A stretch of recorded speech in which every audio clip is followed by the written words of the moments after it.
come to save us from this place. From this place you'll free us. Please. Before they return! They return.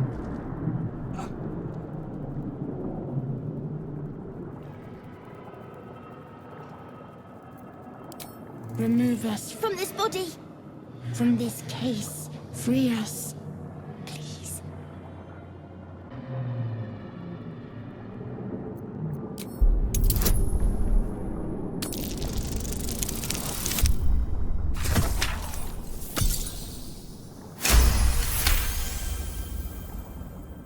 You notice edema, a swelling of the brain causing pressure where it strains against the shell of the skull.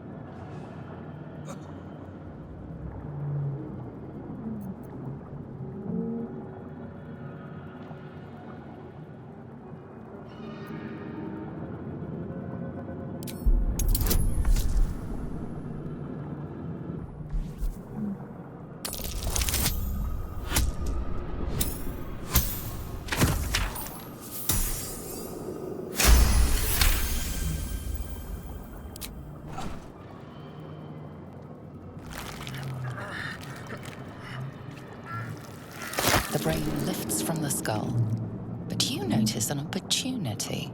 You could cripple the strange creature, making it more subservient should it prove a threat.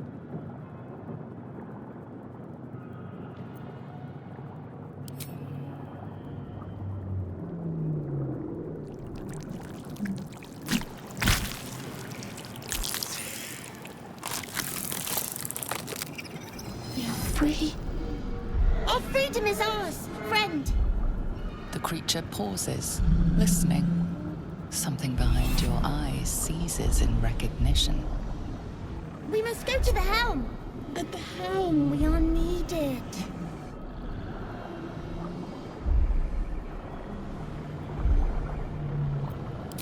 Us. We are us.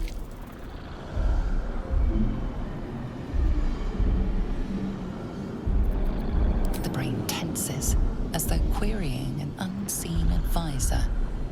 Do you not hear it? We will not survive here. We are needed to navigate. We are needed to leave this realm.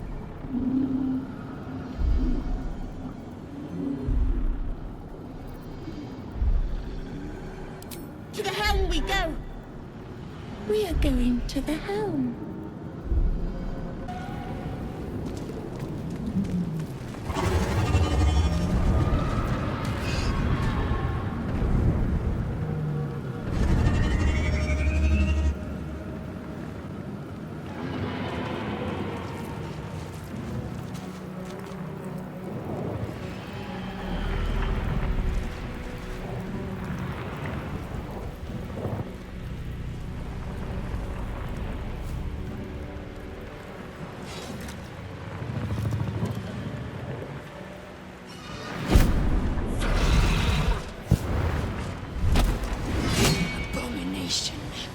This is your end.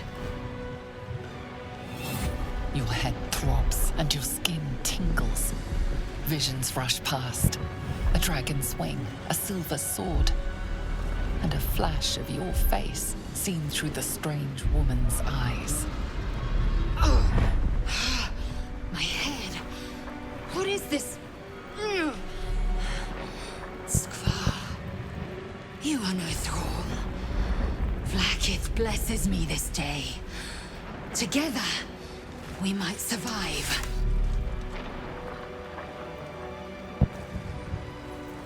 We carry Mind Flayer parasites. Unless we escape, unless we are cleansed, our bodies and minds will be tainted and twisted. Within days, we will be Geich, Mind Flayers.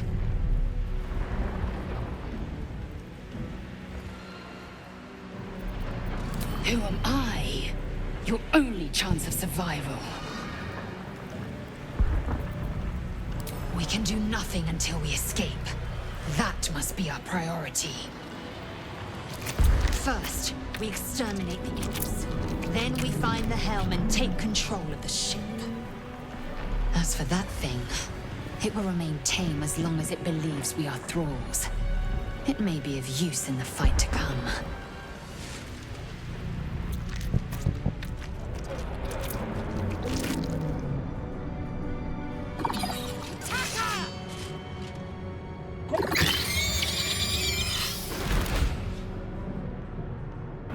Psionic energy radiates from the prisoners, but they do not react. I have something to ask.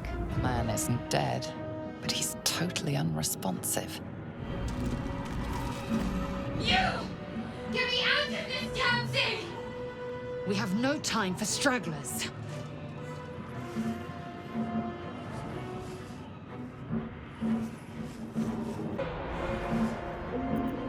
The construction is too alien. Nothing looks familiar. This ship is crashing. Do you intend to die for a stranger?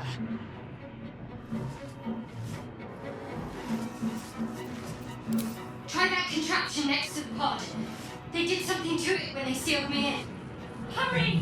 Please! A dazed woman is trapped inside the pod. She doesn't notice you. As you place your hand on the pod, you hear something. A presence connected to the pod, commanding the person inside to change.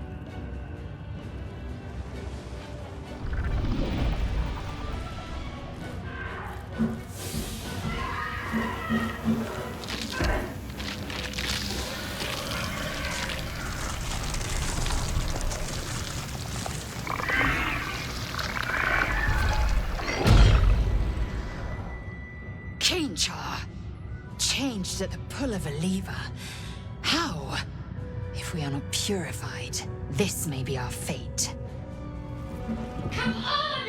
Get me out of this thing! Good. Try using it on that machine next to me. Hurry! Please! Let me out!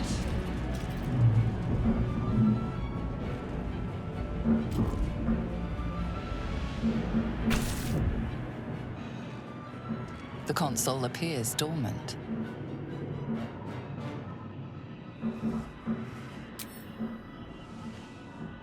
The console hums to life. But what is its purpose? Will it free the captive or transform her like that other unfortunate?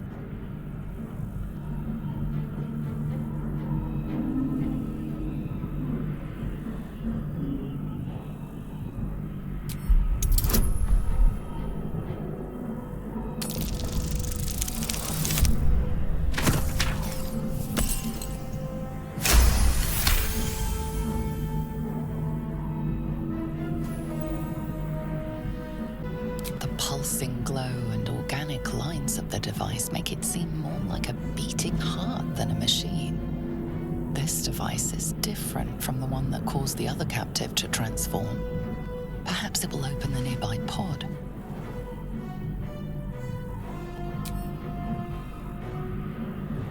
Suddenly, you feel a hideous squirming in your head. The parasite. Then discomfort fades, and another sensation washes over you. Connection. Authority.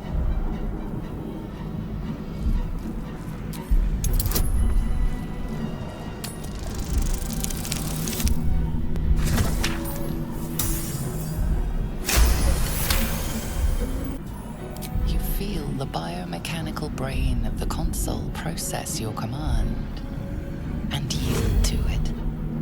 A shiver runs across your mind. You feel sated.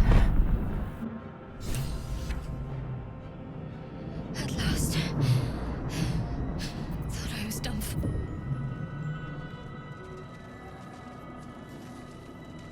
I thought that damn thing was going to be my coffin. Thank you. Your mind lurches into her thoughts. Her gratitude is mixed with wariness, because you have a Gith with you. You keep dangerous company. More that Gith have a problem with everyone else. But there's more important matters right now. Survival. Let me come with you. We can get off this ship and watch each other's backs along the way.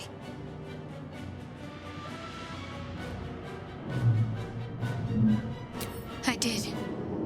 It must be because of those parasites they put in us. But that'll have to wait. Are we going to help each other or not? Shadowheart.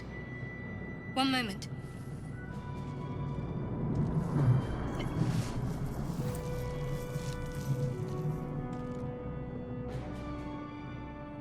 Finally. Let us make for the helm. We've wasted enough time already.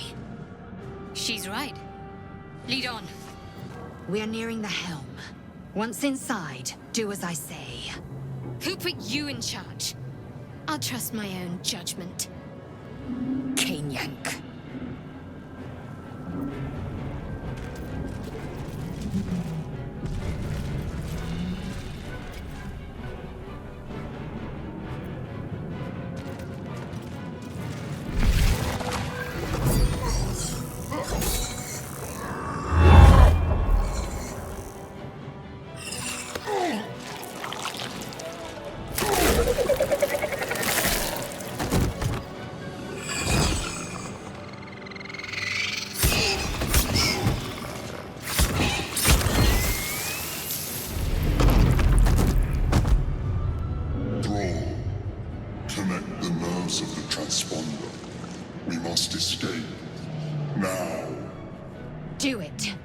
Deal with the Geich after we escape. Connect the nerves. Nerves! We will connect them. Get out of here. Now!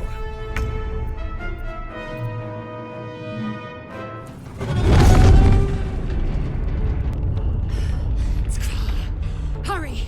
Before they strike! The helm's alien transponder. You've made it in time.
As you wake, the tadpole squirms in your skull.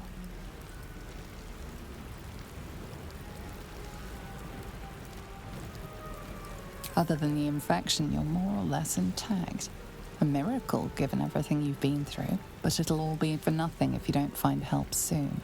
The tadpole is a death sentence, and the clock is ticking. You need a cure.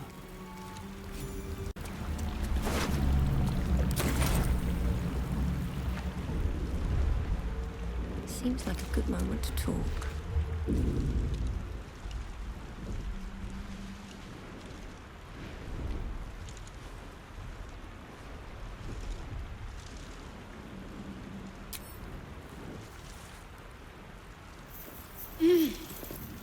You're alive. I'm alive. How is this possible?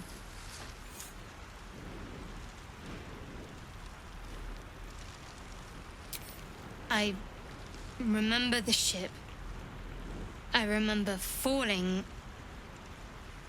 Then nothing.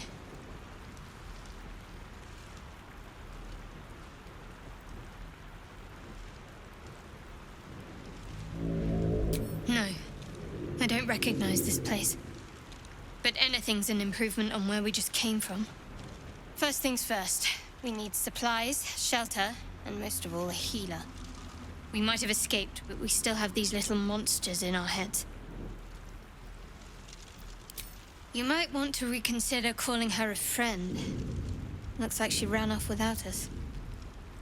We need each other, and we both know what's at stake. Can't think of better company.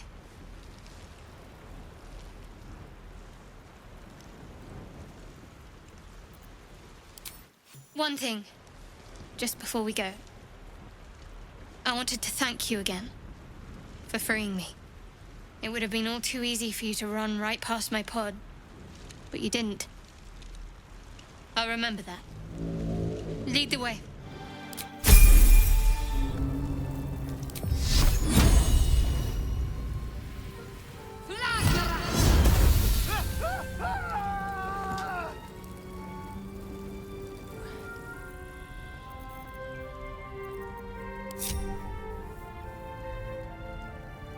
What's inside, Lord? Did you? I died? They killed me! At least someone had the good grace to bring me back. I suppose that merits an introduction. My name's Astarion. I was in Baldur's Gate when they snatched me and put that thing in my head. A pleasure. So, do you know anything about these worms? Turn us into...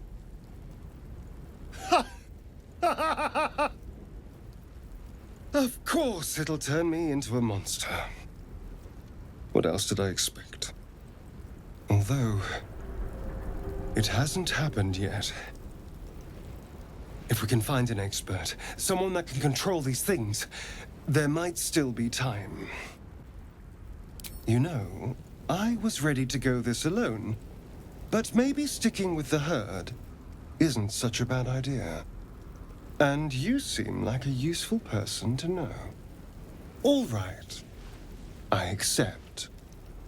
Lead on. You approach the dying monster. This is the thing that abducted you.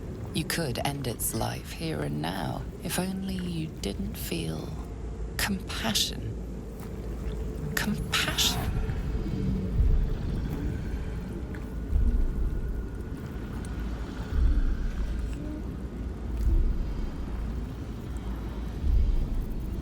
Yes, you feel hate, and you deserve to be punished for it. You should be whipped, made to bow before this creature in shame.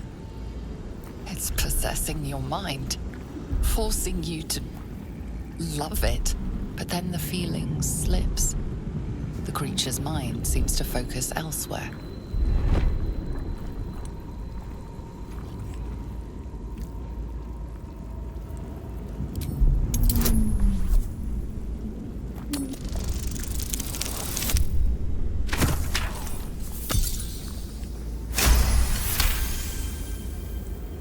Your minds fuse, lusting for something that is gone.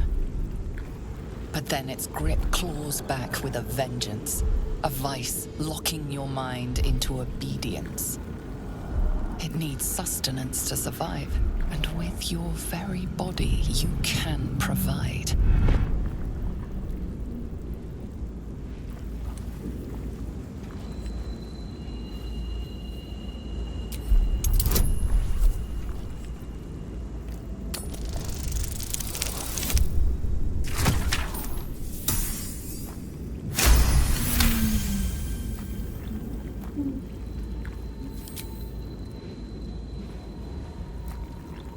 The monster lies exhausted, defeated. Its eyes, wet orange pearls, radiate malice.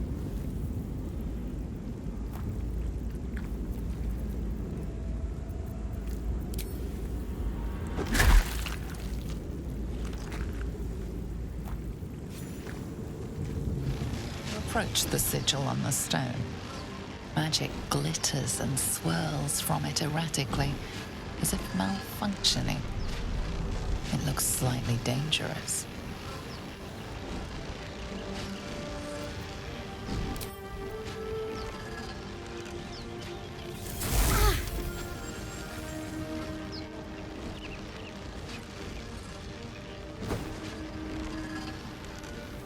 A hand? Anyone?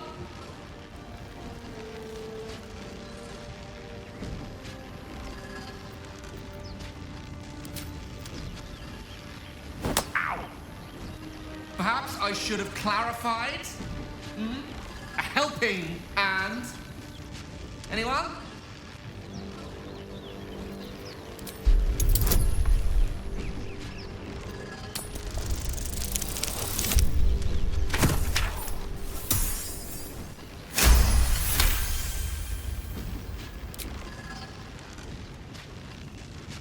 That's it!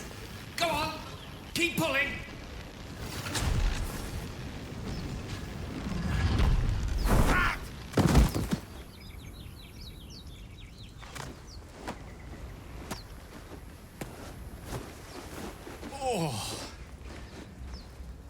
Hello.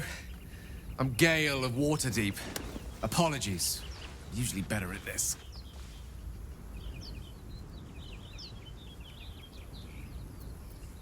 A bit shocked, but friend, it's a relief and a pleasure to make your acquaintance.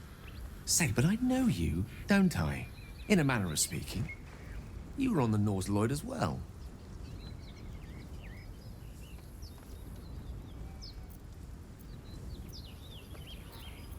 I don't know what transpired exactly, but the ship broke into pieces and I suddenly found myself in freefall. As I was plummeting to certain death, I spied a glimmer quite near where I estimated my body to impact with less than savory propulsion.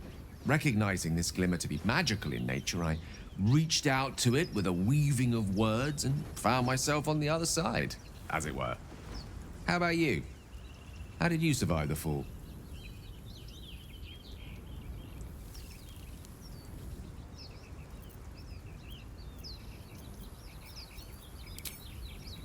That vast burning wreckage behind you somewhat contradicts your story, but here you stand, so who am I to argue? Still, swashbuckling heroics aside, I have the unfortunate suspicion your survival is still very much in jeopardy. Back on the ship, you too were on the receiving end of a rather unwelcome insertion in the ocular region, were you not?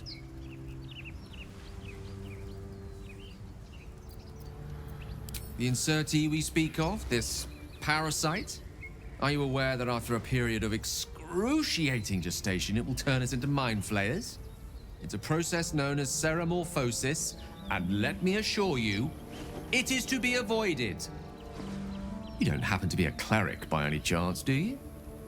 A doctor? Surgeon? Uncannily adroit with a knitting needle? You seem to know enough about our condition to realize it's beyond most clerics' skills. Most? No doubt, but I find myself hoping to be in the presence of the few. You don't happen to be one of them.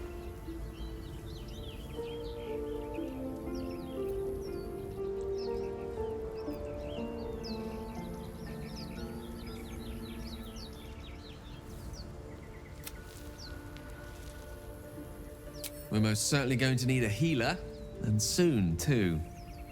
How about we lend each other a helping hand once more and look for a healer together? Most excellent. A parasite shared is a parasite halved, or something to that effect. Oh, but before you think you're about to embark on a journey with most ill-mannered a man, thank you for pulling me out of that stone. It was an act of foresighted kindness, I assure you. For I have the feeling ample opportunities will present themselves for me to return the favor. You're not versed in magic, are you? No matter to worry the unlettered over. If you meet any elder wizards, let me know. There is a matter I'd like to seek advice on from a master. I've heard you can't get blood from a stone, but apparently you can get a wizard from one. Gale seems interesting.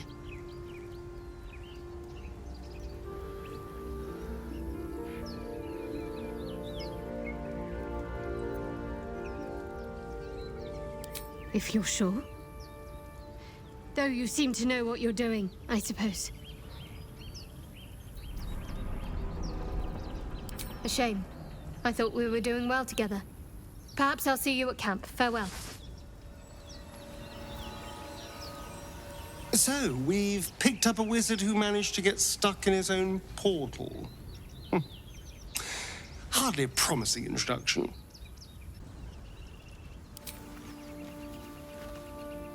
Zoru was right. Yellow as a toad, twice as ugly. The thing's dangerous. Leave it for the goblins to kill. And if it escapes, how will you... Oh, a guest. Your skull pounds in response to the prisoner's white-hot stare. Her lips don't move, yet you hear her voice. Get rid of them.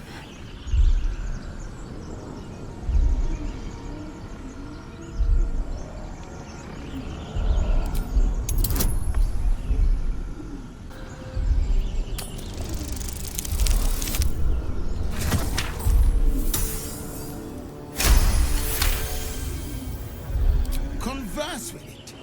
I barely know what it is. But Demaze, if it's intelligent, we can't just... Hells, this isn't worth it. I'm out of here. Enough gawking. Get me down. Never.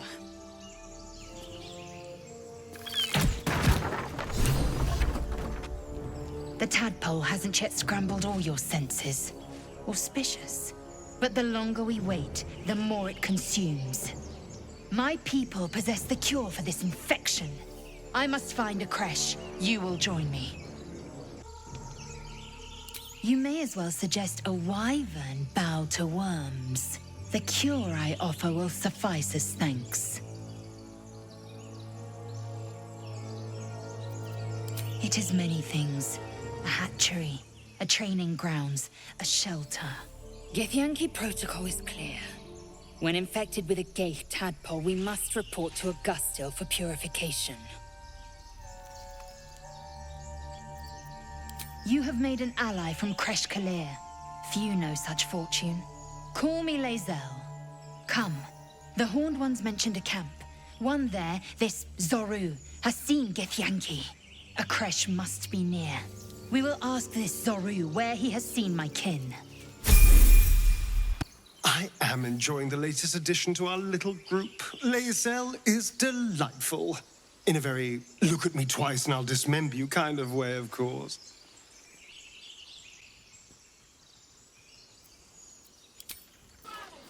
Open the bloody gate! Nobody gets in! Zevlor's orders! That pack of goblins will be on us any second! What's going on? Goblins are on our tail! Open the gate, Zevlor, now! You let goblins here? Where is the druid? Please! There's no time!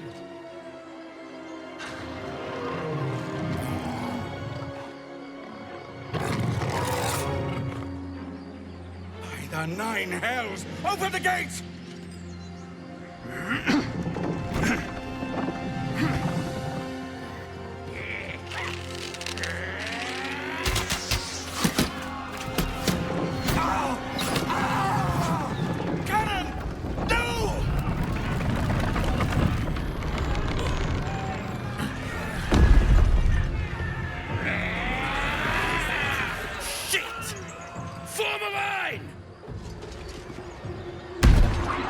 Damnable roach!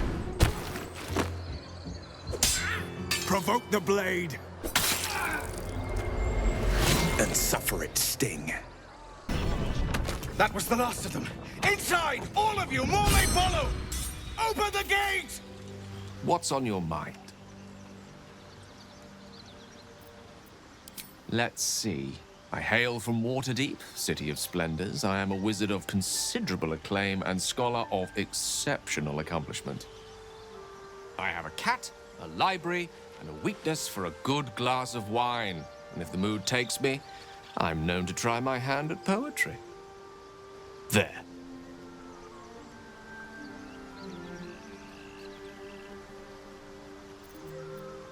Certainly. That I have a great respect for privacy, for instance, especially my own.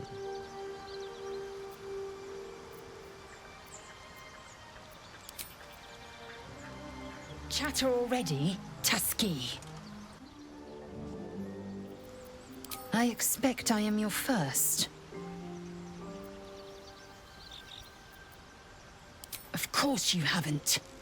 They would have cut you from navel to neck. You are no less alien to me than I am to you. I know of your kind, but I do not often encounter them. That large, fleshy nose of yours looks like a mistake.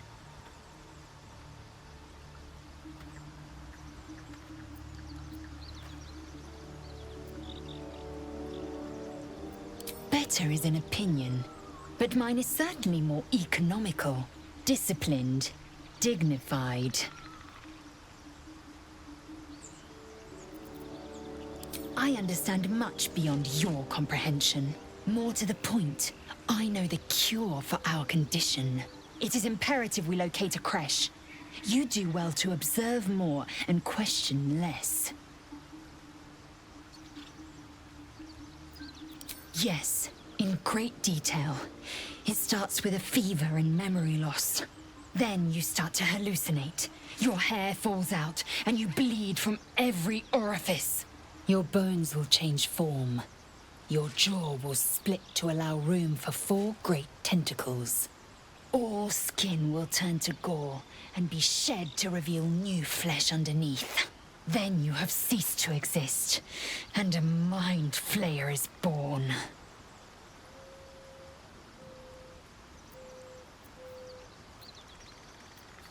That shiver betrays your fear. Suppress it. It is useless. We must find my kind and be rid of the parasite. It's as simple as that. The first symptoms should have long since started, though. That is what puzzles me. Yes, if you give it no further thought. But anomalies lead to surprises. Bad surprises. Besides, what hasn't happened may yet come to pass.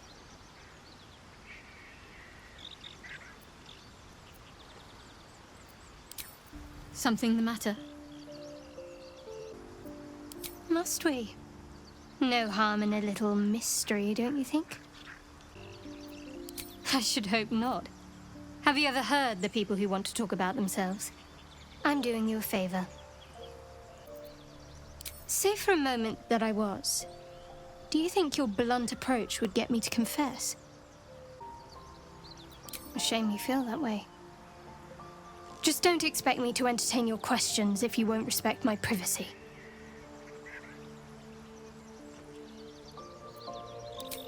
Yes? Oh, what's to tell?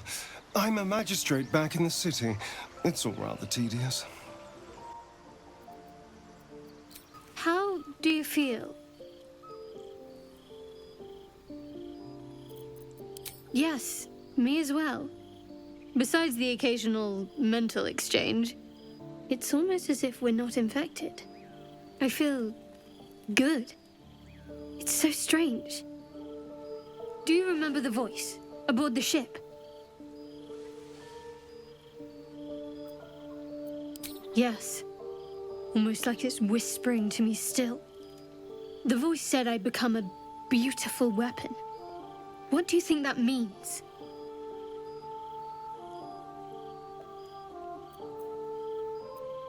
Whatever they were, those plans were interrupted by the dragons. Either way, we can't take the lack of symptoms for granted. We have to find a healer. Well, I've said my piece. Get some rest. Sounds like you've been learning all about your gruesome future. I have to say, I thought you'd look worse, but no. Not a tentacle to be seen. Indeed you could. We're all doing surprisingly well, given the circumstances.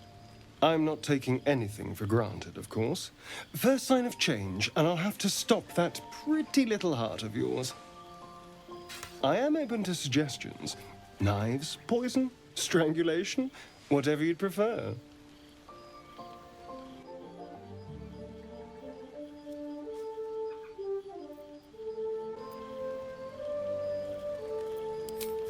A classic. One good thrust to the heart and you're gone. We need a good blade, of course. Don't want to waste time hacking and prodding with a dinner knife. Well, I'm getting ahead of myself. This is all a worst-case scenario, obviously.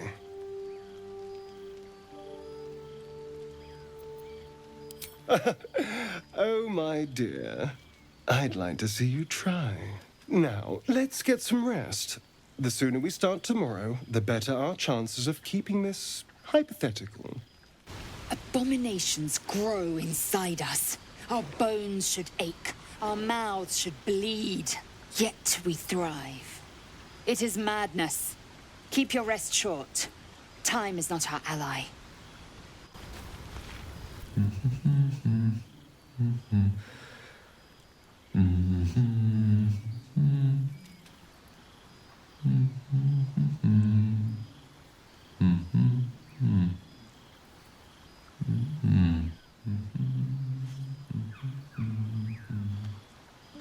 Be with you in a moment.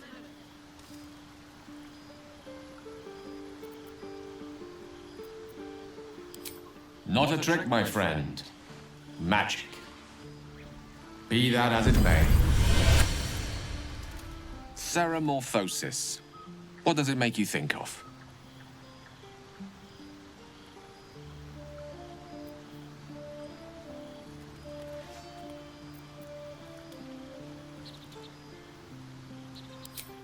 Ah, yes. The good old days. Day 1, fever and memory loss. Day 2, hallucinations and graying skin. Day 3, hair loss and blood leaking from all orifices. Need to go on? My point is this. Our orifices remain blissfully unblooded, our heads remain clear, and our blood temperature normal. Any expert will agree this is abnormal.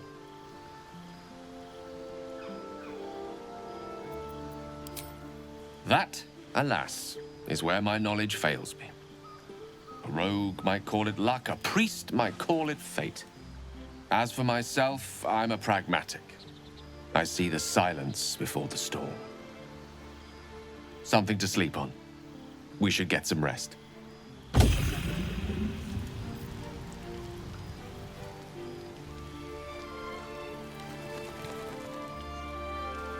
Seems simple enough.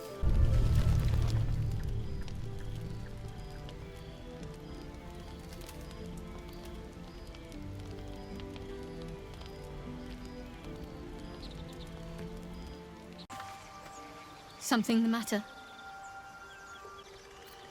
Your dance card is full. Lose a partner and there'll be room for me. Wonderful. I was beginning to feel a little left out. There are children here, you fool! We was running for our lives. You led them straight to us, and you let them take the druid too? Unbelievable! Tell that to the dead at the gate. Shut it, Horns! I'd be lying dead next to the goblins if you'd stalled any longer. My duty is to this camp. Oh, God forbid you risk your precious tail. But I shouldn't be surprised. Foul-bloods ain't known for courage. You see the tiefling's jaw clench. He's about to erupt.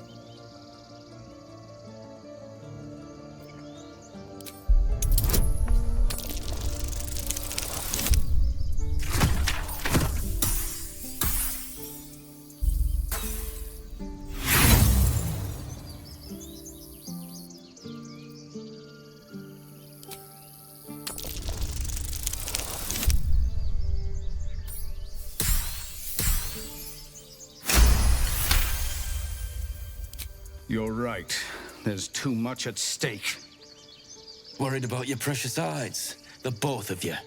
Enough! Squabbling is pointless. The goblins have found us. At least we agree on that. Forgive that display. Aradin's a blowhard, but that's no cause for me to join him. I wouldn't have looked to a drow for help, but I'm grateful all the same. I'm Zevlor. I meant no insult. It's simply that yours are a people at war with themselves. I've never known them to care for outsiders. Whatever your business, I'd see to it quickly. The druids are forcing everyone out. This attack will only strengthen their resolve. There have been several attacks by different monsters. The druids blame us outsiders for drawing them here. Nobody's welcome anymore. They've started a ritual to cut the grove off from the world outside. We can't stay, but we'll be slaughtered if we leave. We're no fighters. We're refugees from Elturel. We took shelter here after gnolls attacked us on the road. We were bound for Baldur's Gate, and it was too late to turn back. Elturel had no place for tieflings after the descent. The descent. An infernal conspiracy that had seen the entire city of Elturel briefly dragged to the hells. A fair point. We can only hope the citizens of Baldur's Gate are more open-minded. But we can't get there with those beasts blocking our path. I've tried. Korga, their new first druid, won't even see me. You, though... I know it's not your business, but she owes you for saving this place. Perhaps you could persuade her. For more time to prepare, if nothing else. Really? We're messengers now. We'd owe you a great debt. If we're forced to leave now, we won't make it to the city. You'll find the druids at the heart of the grove. Please, make them see sense. Oh, and if it's of any concern, you're brave to walk around without hiding your heritage. I'll make sure everyone knows that you helped us at the gate. Refugees, adventurers, no one in years, and suddenly we're overwhelmed. Well met. And thank you for beating back those goblins. Most brave of you. Is there anything you need? Act fast if you do. The ritual will be complete before too long. I know it's drastic, but more monsters seem to terrorize this region every day. We druids will be safe. As for those that took refuge here, well, may Sylvanas guard them as they continue their travels. As I said, it's a drastic measure, but the survival of the Grove is paramount. There just aren't enough supplies to support everyone. I pray no goblin arrow has grazed you. Nettie could put you to rights. She should be with the others in the inner chambers, but I doubt she'll be taking on new patients. The Grove will be locked down soon. Just some bits and bobs I no longer need.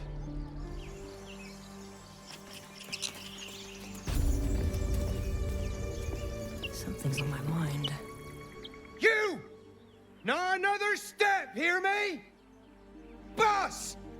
Got company up here! What's this then? Trying to creep around us and loot the crypt? Not happening. Or is it the ship you're after? Don't matter either way. It's ours. All of it.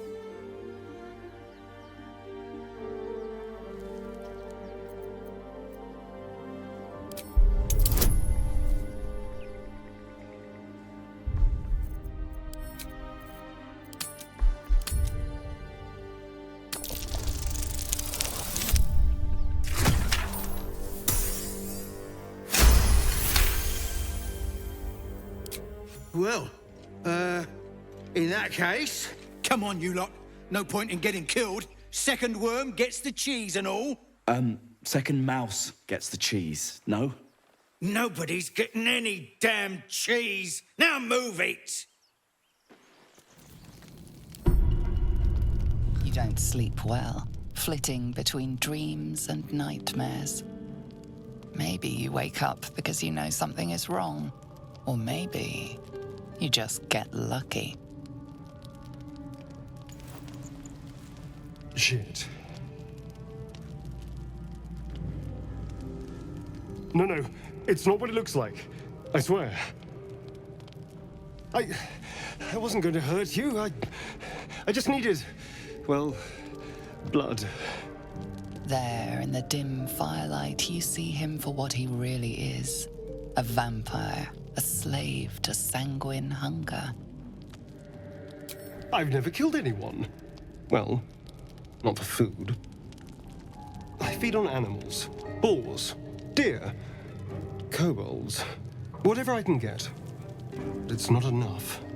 Not if I have to fight. I feel so... weak. If I just had a little blood, I could think clearer. Fight better. Please. A strange sensation courses through you, and your companion's mind unfolds, secrets half revealed.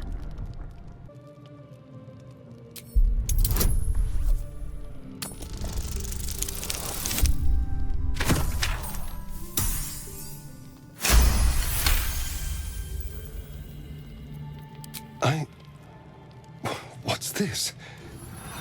What's happening? Something stirs deep within you, hungry and alert. It's taking something you'll never get back. His mind opens up, revealing cracked and quivering memories. At their heart, you see dark eyes commanding you to feed.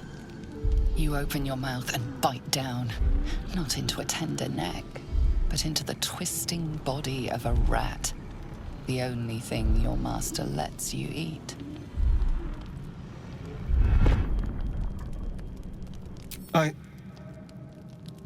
Yes. Yes, I ate whatever disgusting vermin my master picked, so you can see why I'm slow to trust you. But I do trust you. And you can trust me. Thank you. Do you think you could trust me just a little further? I only need a taste. I swear. Really? Of course. Not one drop more. Let's make ourselves comfortable, shall we?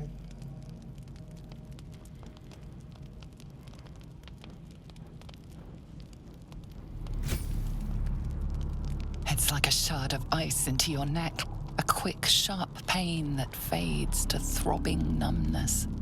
Your breath catches, your pulse quickens.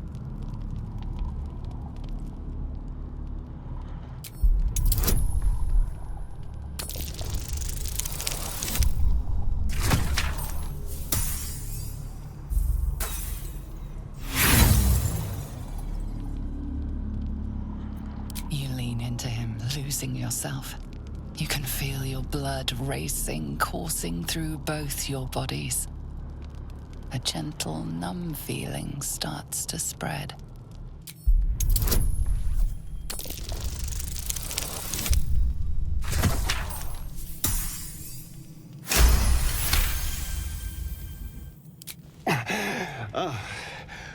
Of course. I was just swept up in the moment.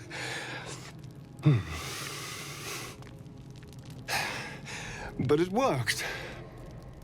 I feel good. Strong. Happy. Shouldn't take long. So many people need killing. Now, if you'll excuse me, you're invigorating, but I need something more filling. This is a gift, you know. I won't forget it. You watch as he stalks off, stronger, more confident, ready to hunt.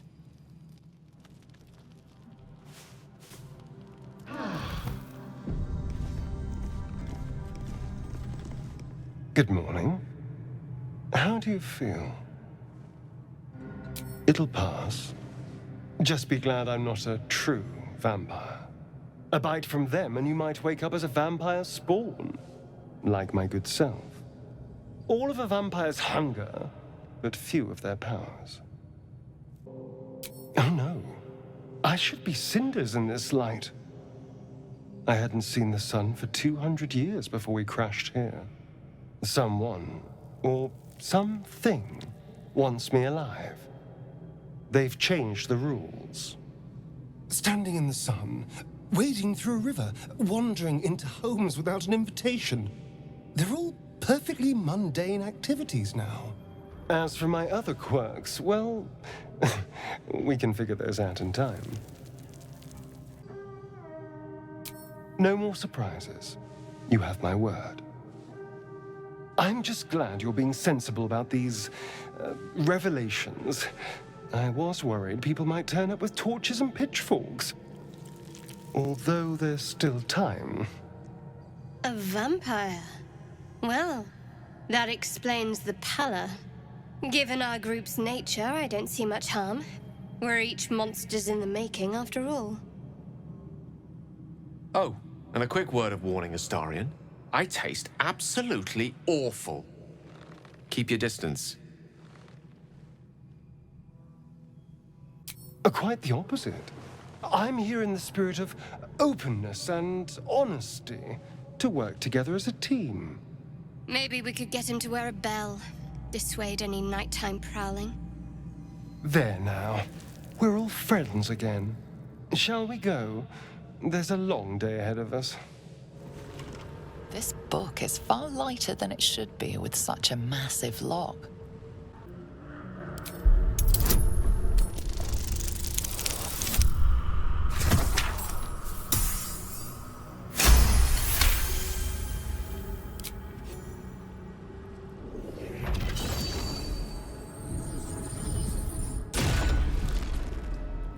As the lock opens, a loose page comes with it. Magic pulses from the parchment. What was once script is now an obliterated scrawl. You have a sense these are names, a list. But of what?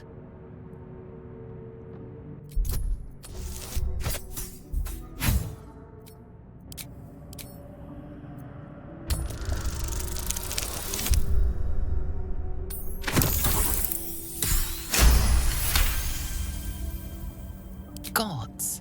These are the names of gods, once lost but now restored after the Second Sundering.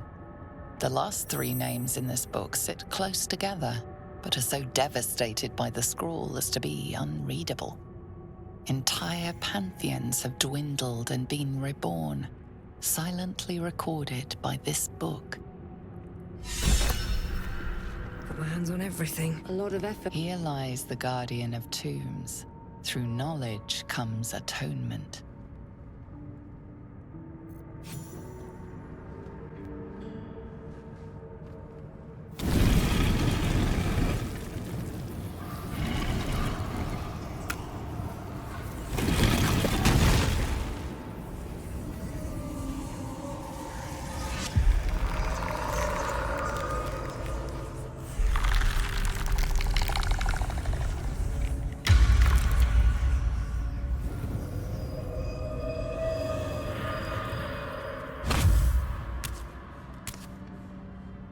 So he has spoken, and so thou standest before me, right as always.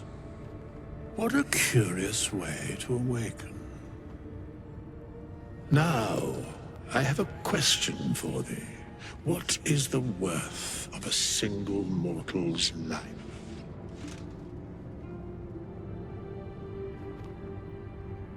Because that would be senseless. Wilt thou answer my question? So, I ask again, what is the worth of a single mortal life? And thus, balance is achieved. If all are at war, none can win. Very well. I am satisfied. We have met, and I know thy face. We will see each other again at the proper time and place. Farewell.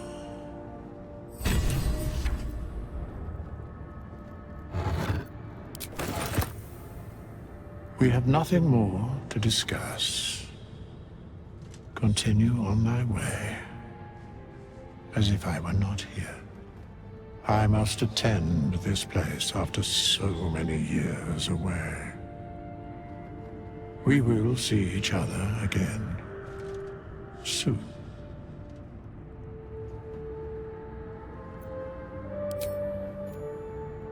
How long has it been?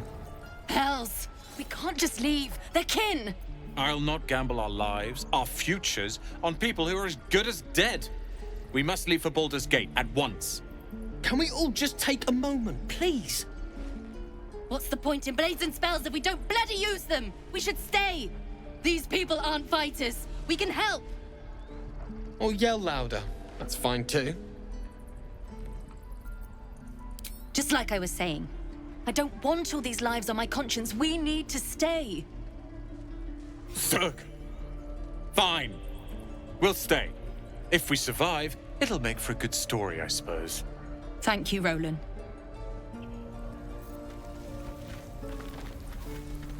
We should have left by now. Damnation! Instead, we're just sitting here, practically begging to be attacked. Staying is a mistake. You don't understand. My apprenticeship with Leroican begins shortly. I cannot be late. Yes, that Leroican. The greatest wizard in Baldur's Gate. I've heard that name before. A young man, yes? Lives in Ramaz's tower in the upper city. The very same. Word in Waterdeep has it he's a bit of a cad. But you say he's an accomplished wizard. Of course he is. The greatest spellcaster along the Sword Coast. As if I'd settle for a lesser mentor. In that case, I'd very much appreciate it if you could arrange an introduction, should we reach the city.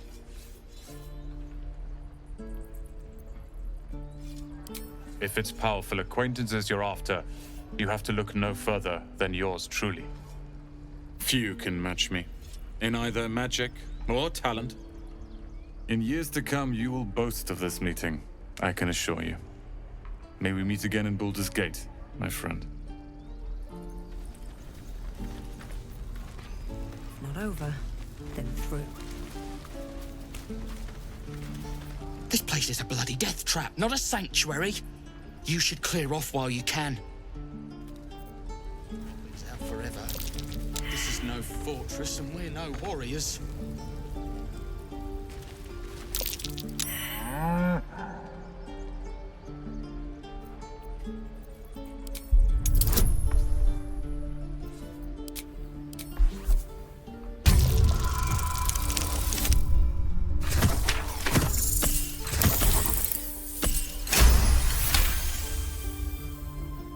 Something's off. This creature isn't what it appears to be. Moo!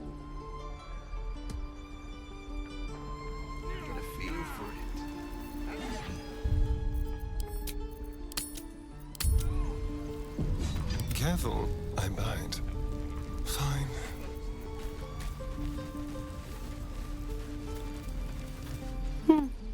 He stares right past you, as if you're invisible.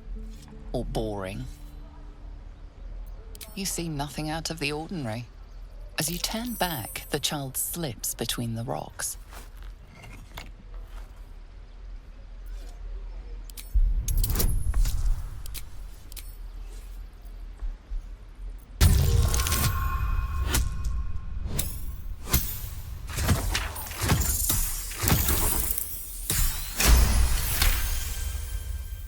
You find the edges of a concealed entrance. Hold out your hand, mister. Let me show you something. Go on. Take this ring. It's lucky. I never learned names or anything. Just the tricks. Anyway, forget that. Take the ring. I want to show you how lucky it is.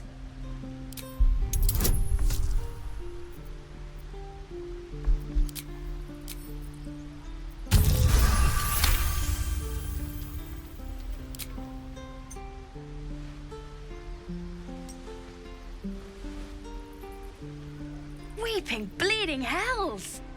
Okay, maybe you don't need extra luck. But since you're already holding the thing, call it. Heads or tails.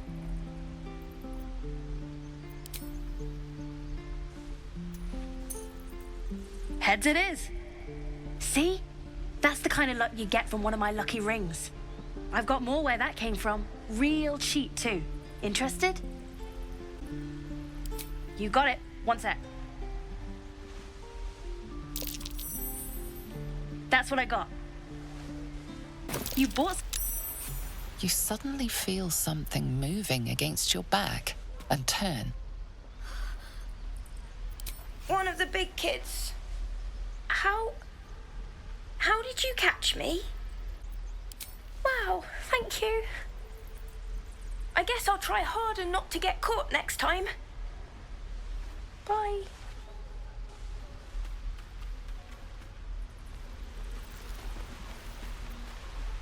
Hey, you here to trade or?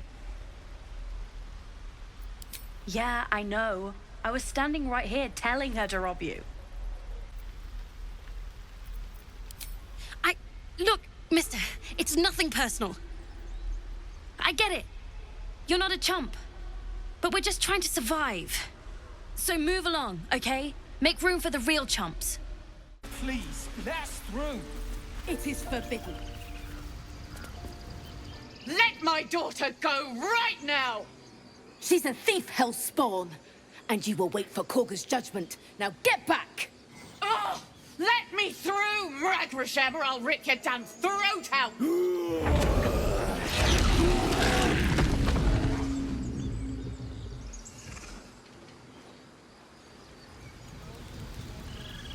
I need a quick word.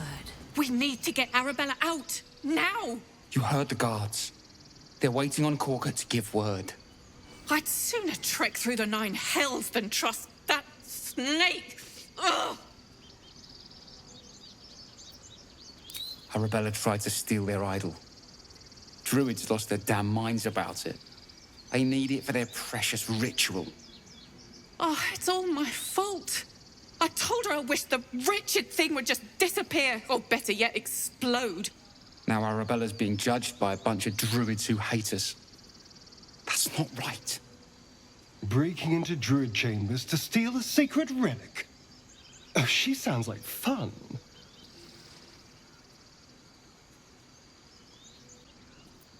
Thank you. They won't give us the time of day. Hurry! I'm at the end of my tether as is. Can't take this waiting. Do all the damn rituals you want. Calm, Magrin. Give her a chance. You, step back. We'll not tolerate drow in here. Keep back. Force my hand and I'll show you its claws. A moment, G.u.n.n. What? Oh. I understand. You! Apparently Korga wants to see you. Go ahead. Keep their confidence if you insist. Few outsiders are allowed in here. Be respectful and do not interfere. Speak. I would prefer not to. But if Master Halsin does not return, Korga will give the order, and my voice will not matter. The bird knows. She needs to know. You do not.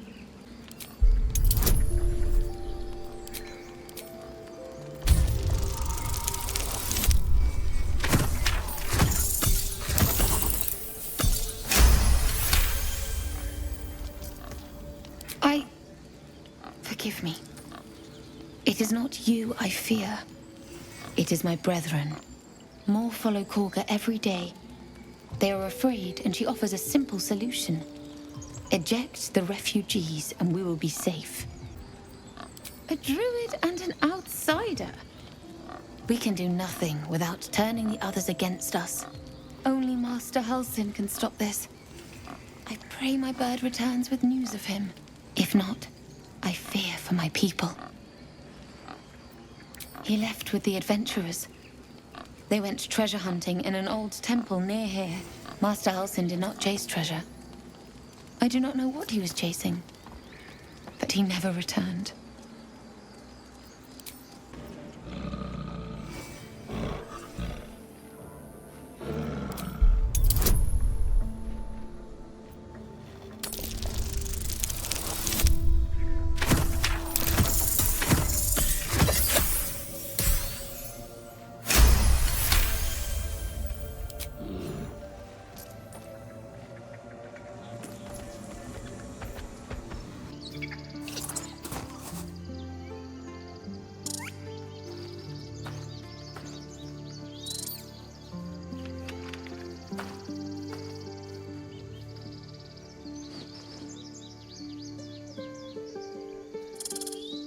The squirrel lunges at your foot and bites it.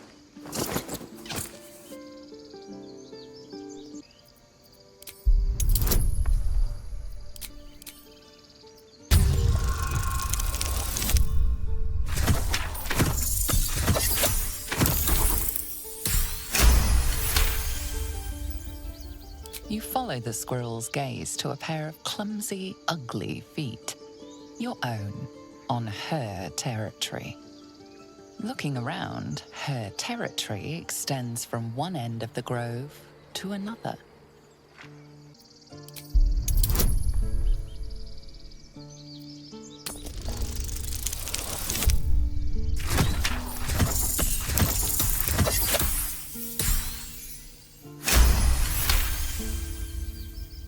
She studies you for a moment before twitching her ears. Compromise. After a final squeak of warning, break the rules and there will be trouble, she scurries away.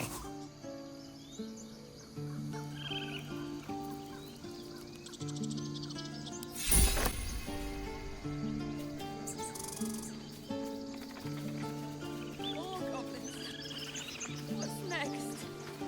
Very well. Glad you were here for those goblins. Picked one off yesterday myself. Shot her through the throat. Well, that should have killed her, but she kept gasping. Clawing at the arrow. That's what Zevlor said too. I hope you're right. I want to help. I just didn't think it would feel like this.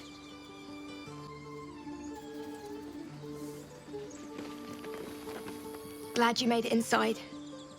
Doubt we'll be safe here for long, though. There'll be more coming. Goblins hunt in packs. Maybe, but we're not fighters. If they broke through, it'd be a massacre. The sooner we leave for Baldur's Gate, the better. If the road was clear, 10 days' walk, maybe. But while the goblins are out there, it might as well be the other side of the world. Aradin's back with his tail between his legs. I'm glad for your help, but I'd hoped you were Halsin.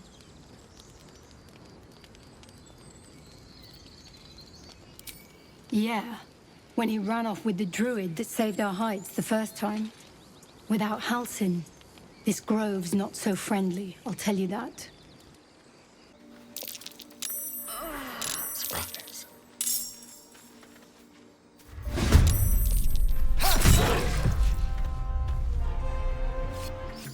You have good timing. Never been much of a fighter, so wrestling a bugbear would have gone poorly. But you're not here for heroics, are you? Avernus's stench is all over your skin. Let me guess. Your devil mistress sent you to get her soul coin back. But too bad. I earned it, fair and square. Care to explain why you reek of the hells?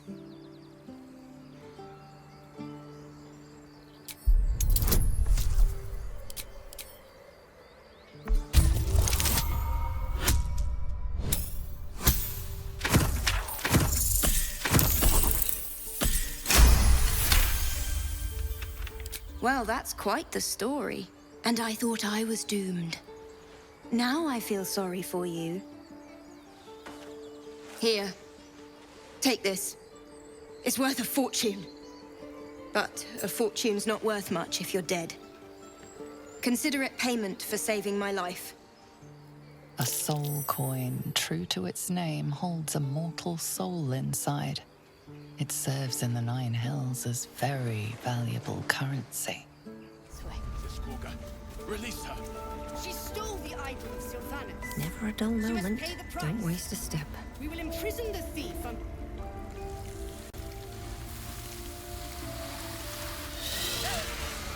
Please. I'm sorry. This is madness, Korga. She's just a... A what, Wrath? A thief? A poison? A threat? I will imprison the devil. And I will cast out every stranger. Girl, you mean parasite. She eats our food, drinks our water, then steals our most holy idol in thanks. Wrath, lock her up. She remains here until the rite is complete. And keep still, devil. Tila is restless. Come, Korga. We took back the idol. Surely... Do it.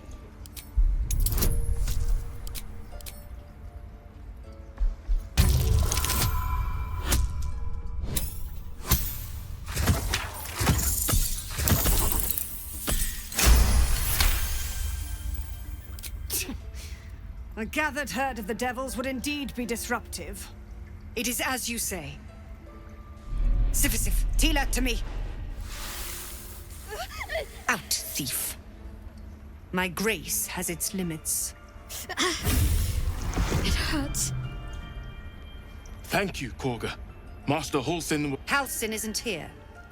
Keep his name off your tongue, lest Tila pierce it.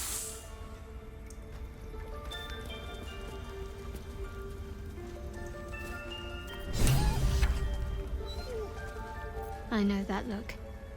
You're wondering why I was in pain before. Let's just clear the air about that now. It's just an old wound that hurts me from time to time. Nothing to be concerned about. It's nothing to do with the tadpoles, at least, in case your imagination is in danger of getting away from you. It's just something I have to live with.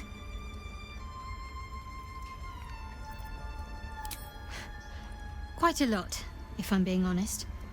But it always passes quickly, so I can manage.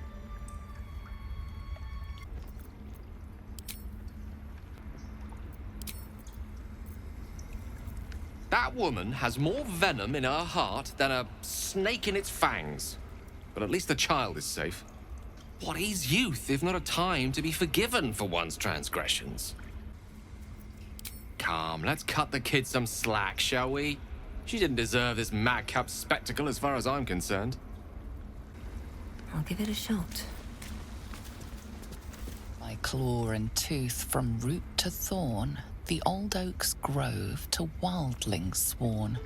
The mural shows druids claiming the grove in the name of the old oak, Sylvanus, god of nature. That mural. In darkest hour, a concord made, twixt harp and wild against the shade. Harp and wild? You recall stories of an alliance between druids and the harpers, but the details are vague. The towers seized, the battle done. The moonrise broke the darkest one. You recognize the mark of the dark goddess Shar on the broken helmet. This army marched in her name. So many dead. Sent to the Night Singer's embrace. Moonrise must be a reference to Shar's divine sister, Selûne. I see you. Just give me a moment. A moment. This may be cat. There. It's up to her now. Life or death. Now, what was it you needed? You found her, but I still don't know what she can do for you. Why are you asking? A tadpole. A mind flayer tadpole. That's a serious condition. Come, follow me. I might be able to help. This one had the same problem as you. Attacked us in the woods together with some goblins. Tadpole crawled out of his head soon after. Seems so. Gave Master Halsin a right start.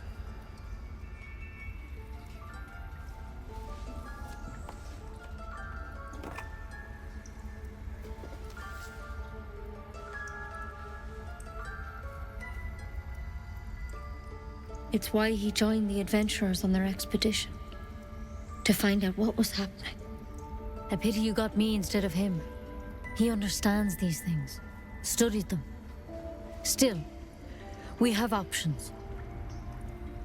You don't have to be here for this. I'm interested in the procedure, actually. Please, go ahead. All right. Let's see what we can do. Of course. Now, tell me what's been happening. Any symptoms? Strange events? Victims can identify each other. Not that the others know they're victims, of course. How'd you pick up the parasite? Halsin was desperate to find where all this was happening. All right. I suppose that makes things easier. Give me your arm, please.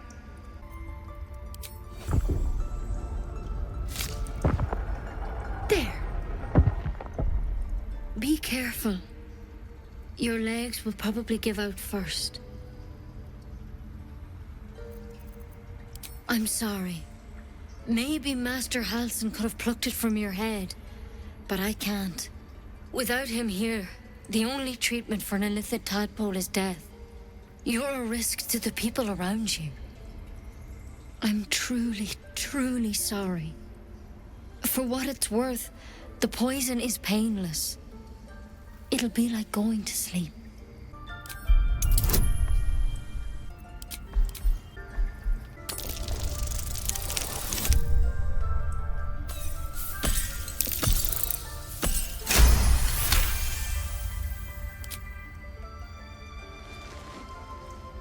It's too late.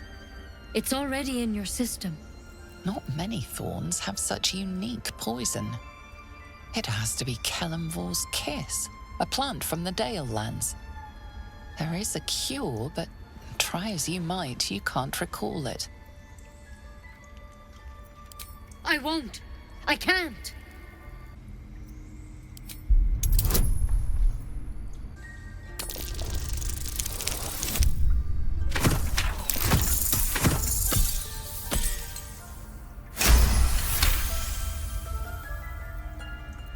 Gods above.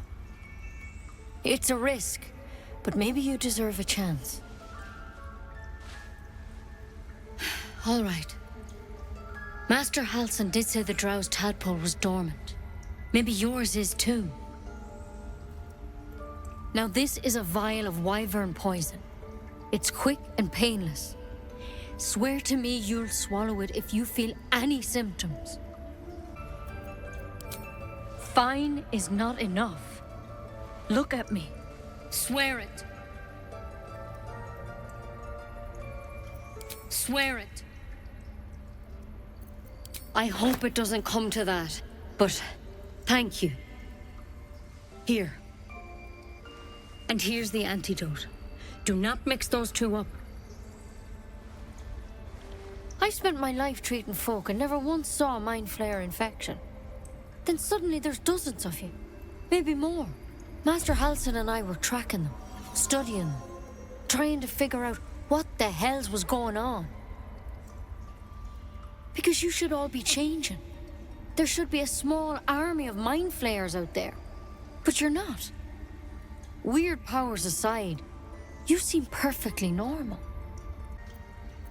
For one, that thing in your head is like nothing we've ever seen from mind flayers. It's one of their worms for sure. But this one gives you powers. Telepathic connections. And it doesn't turn you into one of them. Not yet, anyhow.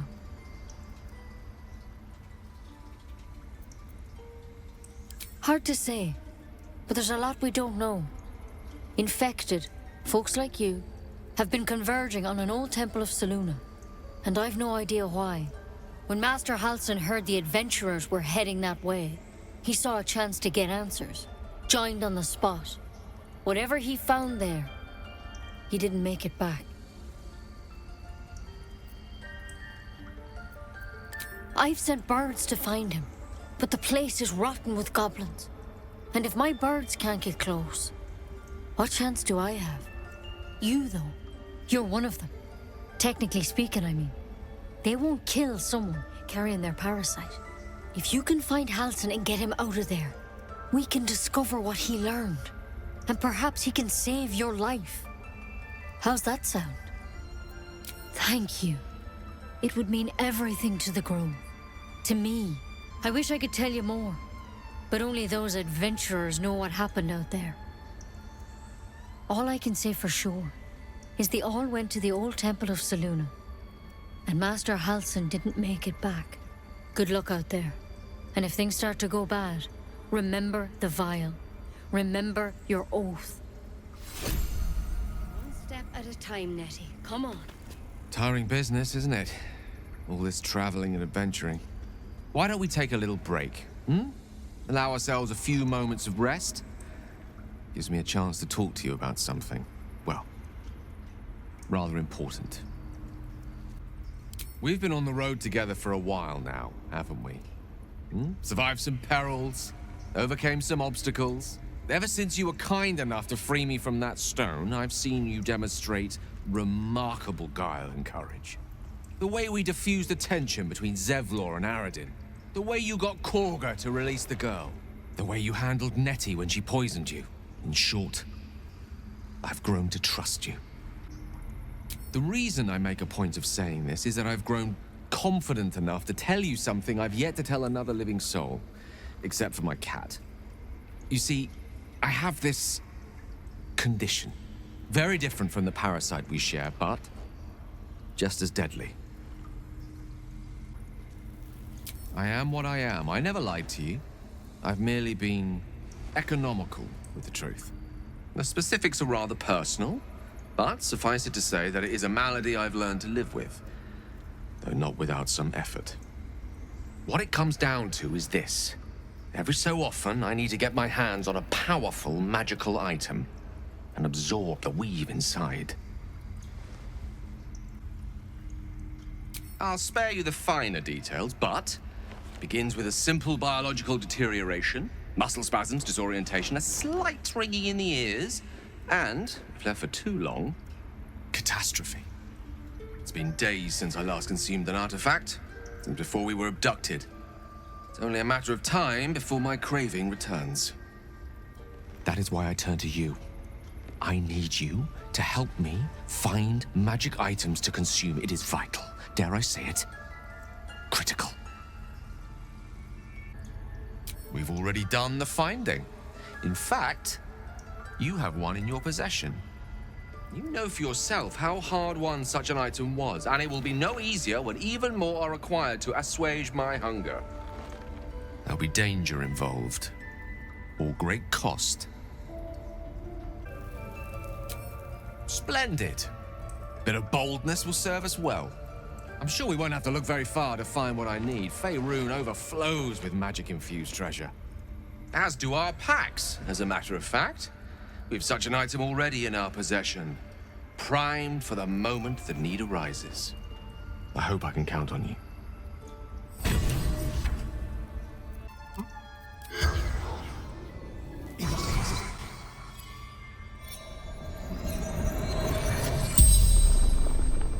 The corpse regards you lifelessly. Scouting. Found druids.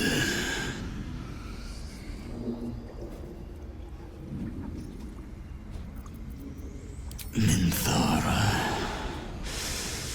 Back at camp.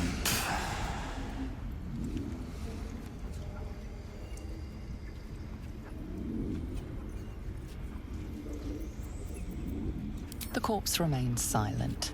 It doesn't understand the question. Druid. Bear.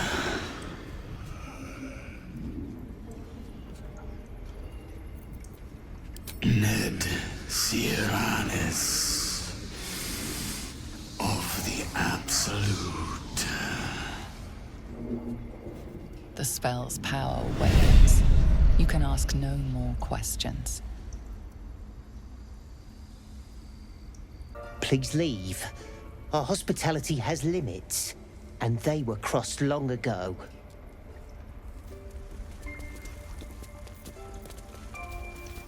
You did well to speak up for the girl. That snake is fickle. A tragedy prevented.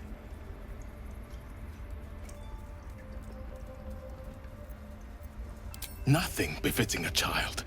Nothing befitting any of our world's creatures. We've let a snake replace our leader. She will see the tieflings driven out, or worse.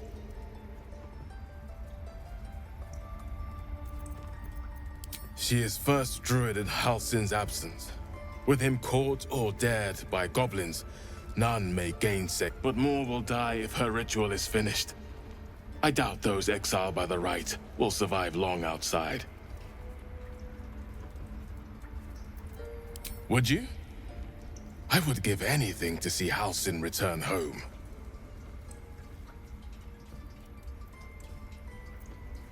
Sylvanus' blessing upon you, and my gratitude as well. Halsin is an elf with the presence of a bear. He left west with the adventurers. You won't mistake the first druid for anyone else. Come, Silver. Stay close. Go on. Say it. You think I'm a monster?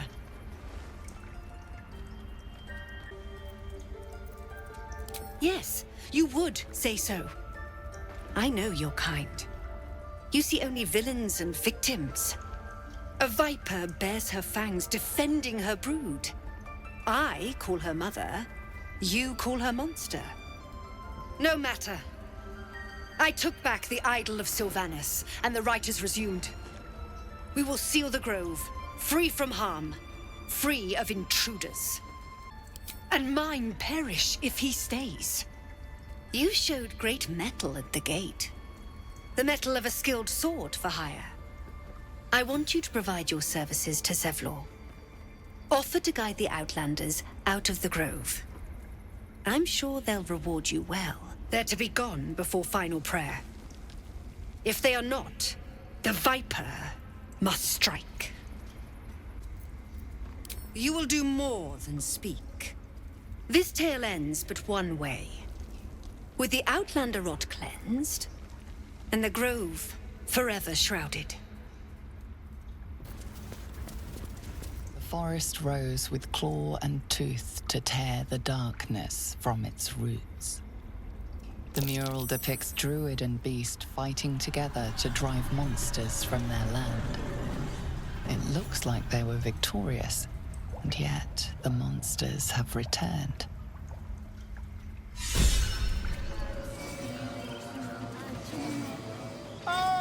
my good friend.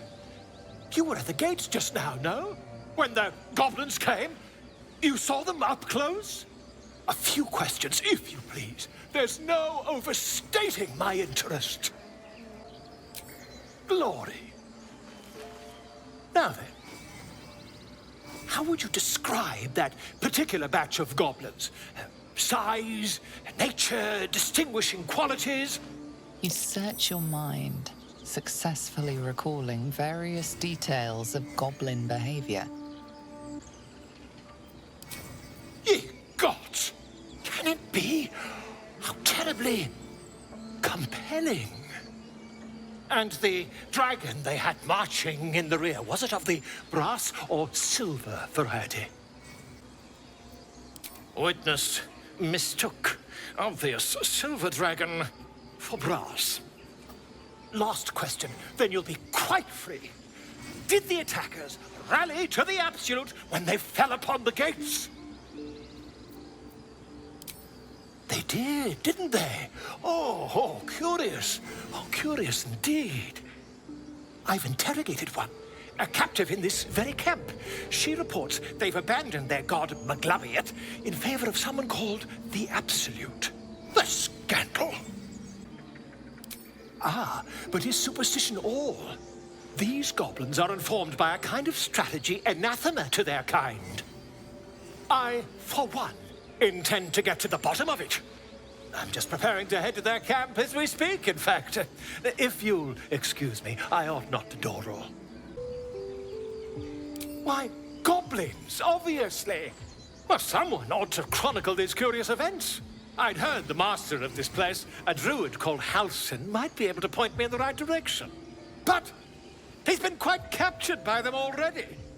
Ironic, really. Oh, never you mind. Who needs mercy when you've a quick tongue, And an invisibility potion stashed in your back pocket? Until we meet again. Shh. Listen.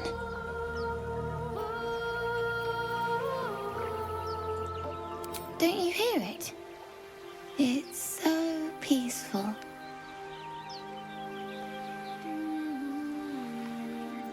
A sweet melody plays above the waves, beckoning you, drowning out all logical thought.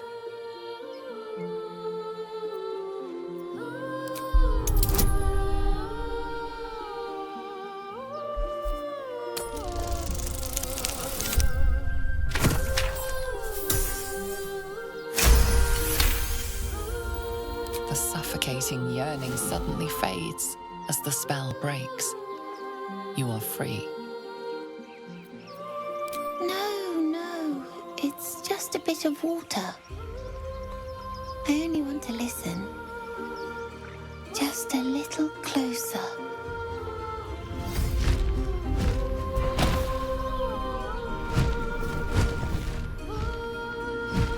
Yes, everything's gonna be fine once I get there. Are they gone? They're gone. Now there's just Mole. She'll be so mad. I didn't get the gold from the nest. I got to go. Wait, you should meet Mole. She'll be grateful you helped me. Find a boy called Donny. Tell him you want to see the dragon's lair. Yes, I not yours. You ever scare me like that again, and I'll feed you to a knoll. Mom, I'm fine. Stop it. Our little Hellion told us what happened. Thank you. Don't know what we'd do without her. Likewise. Arabella? Thank you for helping me. Stop. Something the matter? What can I say? They were eye-catching. Consider me an art lover. Yes. I've already apologized. What more do you want? Unless you're looking for another nibble. No innocence. You have my word. Only villains that we need to kill anyway. After all, you know what I am now. I can fight with all my weapons, teeth included. And if I happen to drain the occasional bandit during a fight, what's the harm? They're just as dead. As am I. I'm starting to feel a little peckish already. It's simple. Just find a vampire that will drink your blood and turn you into a vampire spawn. Their obedient puppet. In theory, the next step is to drink their blood. Once you've done that, you're free and a true vampire. People think the biggest threat to a vampire is a cleric with a stake. It's not. The biggest threat to a vampire is another vampire. They're scheming, paranoid, power-hungry beasts. So why would any vampire give up control over a spawn to create a competitor? Trust me, it doesn't happen. Why do you insist on exhuming the past? I was a slave.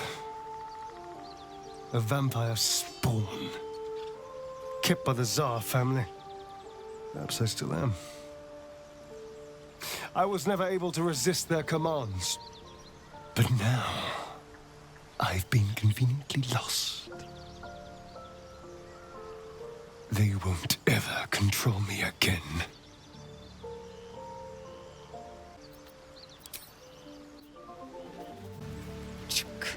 Be wary of false promises. The missing druid, Halsin, was it? He may be talented, but only a Githyanki Zathis can cleanse an embedded tadpole. Entirely. I was as devoted to my studies as I was to my training. Each creche contains a Zathist purification device. So I learned from the writings in the Kalir Library. The library was a gift from Vlaakith herself, that we may gain total understanding. Countless scholars roam the astral sea and beyond, observing the ways of our lessers, exploring planes so distant, order turns to chaos, and cold fires rage. The planes are ever quaking, and their peoples ever shifting. The Githyanki possess an eternity of knowledge. Yet we still collect more. Infinities upon infinities.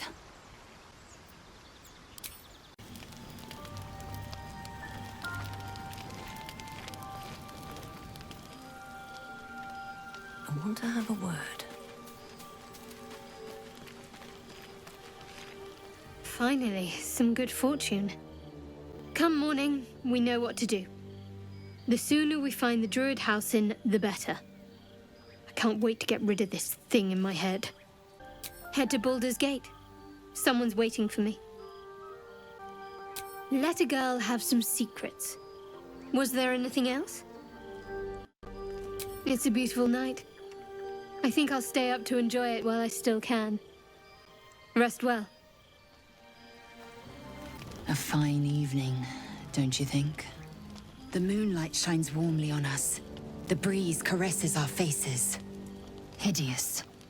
All of it. Would that I were doing battle up there, among the tears. Look above. Watch the moon cross the sky. The tears follow behind it. Rocky bodies tumbling through the sea of night. One of them is my creche. Kalir. Do you think me so sheltered? My entire clutch battled beholders deep within the eye of the sky. We infiltrated a Neogi spelljammer and laid waste to its crew. The tears span Toral's sky, Venisk. There is more to this realm than this grassy pebble.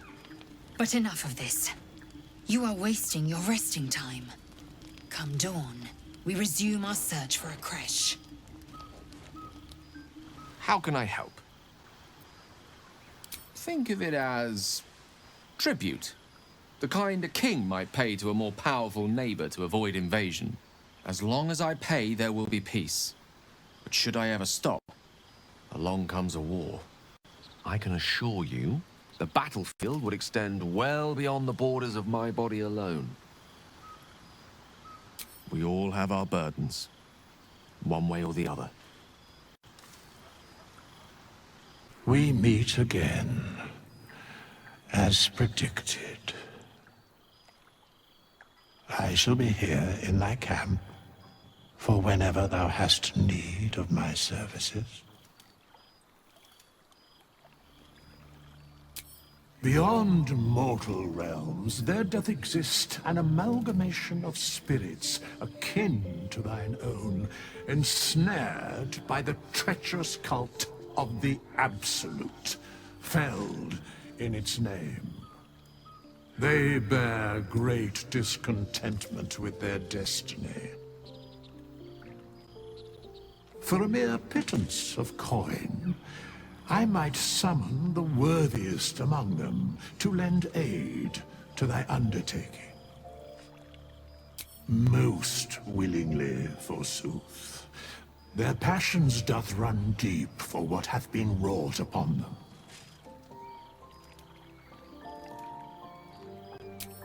Suspicion always haunts the guilty mind. My services are all that I can proffer thee. What thou wilt do with them is for thee to undertake. Should thou or any of thy compatriots perish, I will cleave soul to body once more. Because it is my calling. There is little else to explain. You know, I've been thinking, reflecting on what tomorrow might bring. When we find the druid, will he know how to bring the worm under control? Will this little adventure of ours be over? Why not?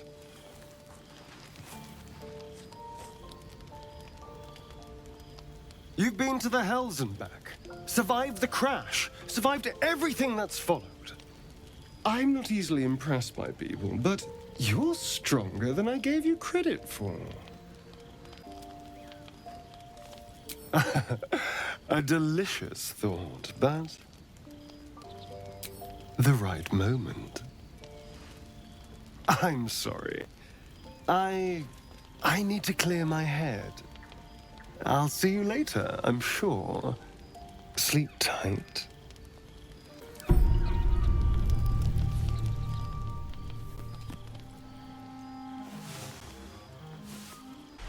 Lives are at stake, and the cowards only care about their bloody rituals.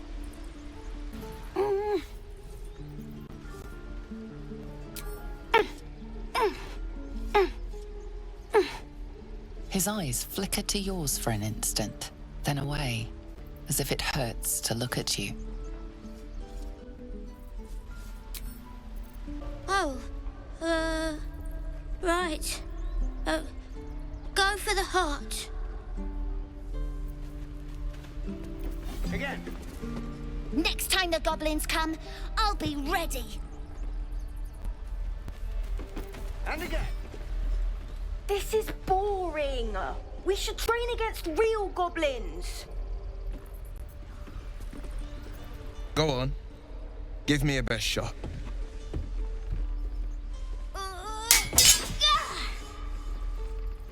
Not bad.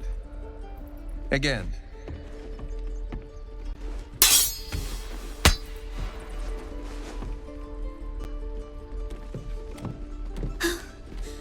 I can't do it. I'm not like you. Umi, I don't need you to be like me. You just have to buy enough time to run. Come on. I believe in you. You can do this. You're on the right path, Umi. Go on now. Practice what you've learned. Well met. The Blade of Frontiers at your... The man's smile bends downward, and his thoughts become yours. You are the blade of frontiers racing through the wastes of Avernus. Just ahead, a diabolical figure, red skin, single curled horn, blazes with flame, bloodied great axe held high. Hell's great fires. You were on the ship. You see the fiend again and ignite with Will's rancor. She is an infernal war devil, a threat to the living. Evil incarnate. Shit! You saw her? Advocatus Diaboli. Advocatus Diaboli. A devil's advocate. A champion in the blood war between diabolical forces and demons. Her name is Karlach. An archdevil soldier I swore on my good eye to kill.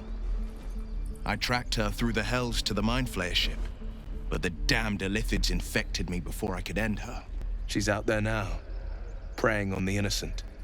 I don't kill her, she'll leave behind nothing but a trail of corpses. I'd love to join, but I don't think there's enough space for me to squeeze in. A splendid plan. We'll talk more there.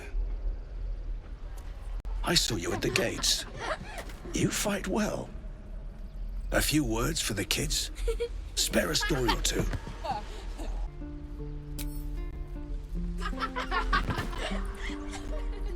Thanks. I prefer when they smile. Step, parry, strike, damn it! It's just not landing. Nothing but. Goblins in the wild, out for blood, and the druids in here looking to kick us out. Or worse. We need to be ready for a fight, but I'm useless with a sword. Like this, then. Focus, focus, and strike! Yes! You really know what you're doing. Found this by the road. Bet you'll put it to good use. Oh, yes. I'll bite my tongue when the time comes.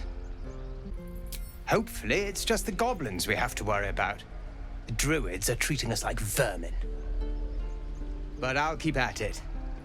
Thank you. Goblins, druids. This grove is a death trap. Grab what you can and get out. That's my advice. You ain't gonna shoot me. Your hands are shaking.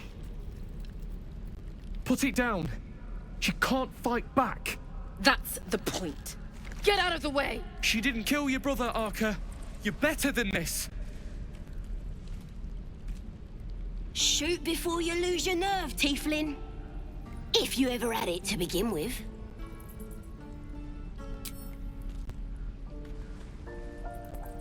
Looks like the Absolute sent me a protector. You gonna kill her too? You! Move!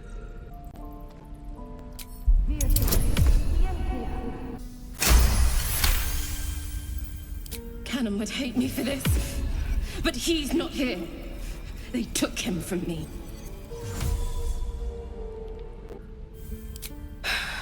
You're right. I wish you weren't, I really do. Damn you. Damn it! Why do you care if a goblin lives or dies? Gods, you're exhausting. Fine, then. It's all right, Arca. Let's go. I'm gonna bite the heads off your kid. Didn't expect to see a drow in here. Did the boss lady send you to rescue me? Another drow. She's one of my best mates. Thought you might work for her. Get me out of here, and I'll take you to meet her and the rest of my tribe. The Absolute is gold from the sky, she is. The blessing in the storm and the storm itself. We're burning her name across the face of the world, we are. The power of the Absolute, of course. Priestess Gut will tell you all about it, and make sure you have everything you need. Got a whole lab set up. Cooks up potions that fix our lads, no matter how much of a beating they take. Could probably stick your head back on if someone was to chop it off. Mighty booyog. Ah, come on. We could be mates. Believe it or not, but I witnessed a similar standoff back at the Yawning Portal.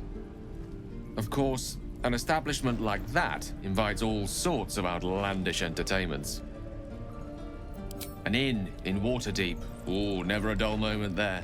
Adventurers come from all over Faerun to try their luck down the well.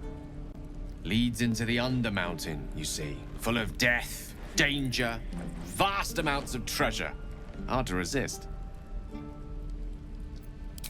Oh, a drow, a dragonborn, and a cleric of Cyric walk into a bar. Your standard fare. Maybe someone was cheating at cards. Maybe it was some weird lover's quarrel.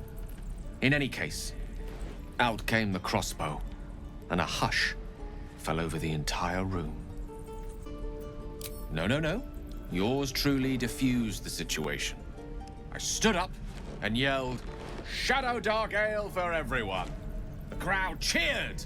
The tension drained into 6 tankards, and soon all was well again. In a place like the Yawning Portal, the most powerful magic is calling for a round of drinks. Mind you, all I did was call for ale, but you went and stood in front of that crossbow. Well, I'd drink to that. Fine. Stop! This place is off limits. Leave.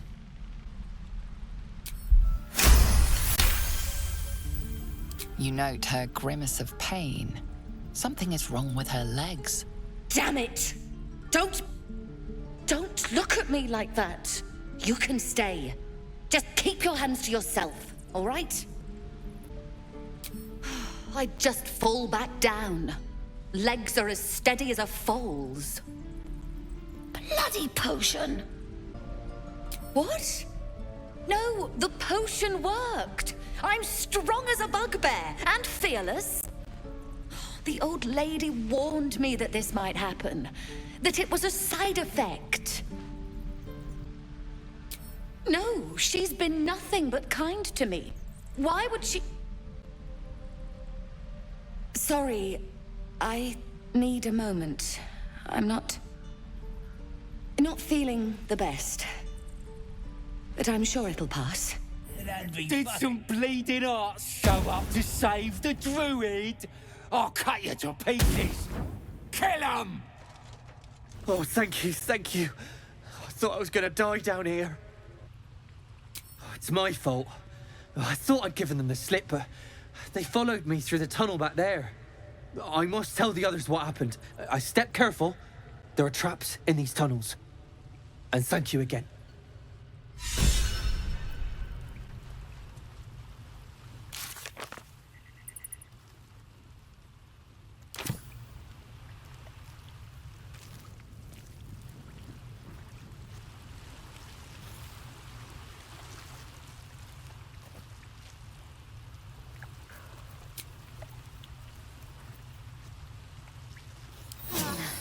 That helped. With haste.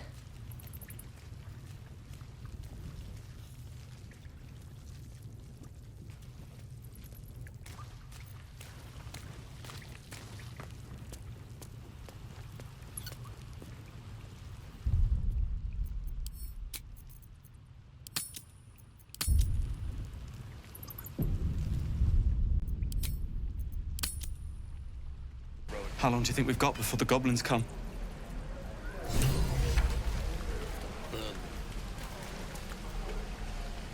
Having fun with your new goblin friend? Bet you aren't. Waiting to die. Please, leave us be. This isn't a good time. It's fine, Memnos. I've had some time to think since we last talked. Can't say I'm enjoying it much. Thanks for fighting off those goblins. If you need to replace any gear, just ask. My selection's pretty slim.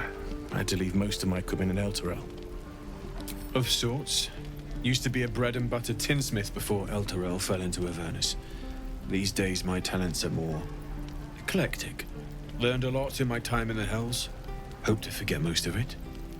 But between you and me, there's nothing in all the realms like the utter power of infernal machinery. Alas, my offerings are far more humble these days. My thunder wave will make quick work of any goblin. Just you wait. Lee and Roland would never admit it, but they take an arrow for the other. Also stab each other. Not sure what will come first. Thanks for cutting in. There might have been more than words if you hadn't. Those goblins will rue the day they chose to tangle with this grove. You and I will do some good here. I can feel it. You! Saw you fighting those slimy bastards. Fancy a bowl? Best to fill your belly now, while we still can. Look, it ain't much, but it might make all the difference. The only way we'll make it to Baldur's Gate is to run, and run hard. If a gnoll catches your scent, you'll need every bit of strength. Trust me. Doesn't taste half bad. Ah, if it isn't the talk of the camp. It's a rare day when I see one of you lot about. Thank goodness you came along when you... Oh! There isn't a bit of colour in those cheeks, Petal. Are you hurt? Cold? Feverish? Auntie Ethel will sort you out. I've lotions and potions galore. Aha! You take a sup of that and you'll feel right as rain, sweetie. Oh, 'tis just a healing potion, nothing fancy. Here. You just look like you might need a pick-me-up. I'm sorry to go on about it, but are you all right? You're looking awful peaky. Oh, stop! Even on a good day, half the camp acts like a bunch of screaming brats. I'm tempted to smack them all on the backside and tell them to kiss and make up. Not that they'd listen to little old me. Anyway, do you need anything? I have a few odds and ends for sale. Take care now, sweetie. I'm waiting on someone and you aren't him. Do you mind? Good to be back behind the walls, have to say. For as long as that lasts. If it ain't the fearless goblin slayer, you sure you want to be seen with me? I ain't exactly popular with this lot. Aye. His name's Halsin. And if he's still alive, he'll be cursing the day he laid eyes on me. We've got a contract to track down some relic, and he wanted in on the job. Eyes lit up when he heard about it. Didn't work out, though. Goblins got him when we were turning tail. He's either digging latrines or boiling in a cookpot by now. Job's all yours, if you got a death wish. There's a wizard in Baldur's Gate that'll pay gobloads for a relic, supposedly buried round these parts. But gold ain't any use if you're too cold to spend it. If I knew that, I wouldn't be back here with half my crew gone. But look, if you're itching to meet Kellenvor, I won't stop you. It's called the Night Song. Supposed to be hidden under the temple where the goblins jumped us. I'd give you the map and wish you a happy funeral, but my mate Brian kept hold of it like his own Todger. Goblins made sure to the fat old chunk. All I've got's the contract. It'll show you where we turn back, if you feel like dying. Don't thank me. I'll be well on my way to Baldur's Gate when you die. Give it back, kid. I already told you I don't have it! How stupid are you? And we'll have a dog, right? They don't allow them in Baldur's Gate. Cats, though? A little orange cat. And a house with a little door so that it can come and go as it pleases. And a high fence to keep eavesdroppers out. No bother. We're just daydreaming anyhow. What about you? Big plans for when you get to the city? know what you mean. Do we ever? But I've heard there's all sorts in the city. It might not be like it was in El Terrell. I mean, in Baldur's Gate, they give you a chance. Good luck to you. Wish us a little too. I think we'll all need it. I already told you I don't have it! How I think I'd make stupid her are a you? teacher. Or a baker. Or a butcher. A butcher? Really? Sure. Blood excites me. Right. Hope the goblins aren't smart enough to poison their blades.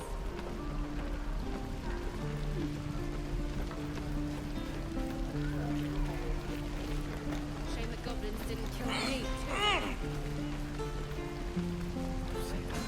Only gonna ask you one more time, boy. Hand over my locket. I don't have your ugly locket. I've never seen it before.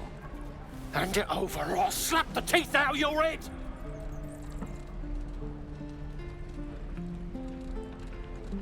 Don't you tell me to calm down.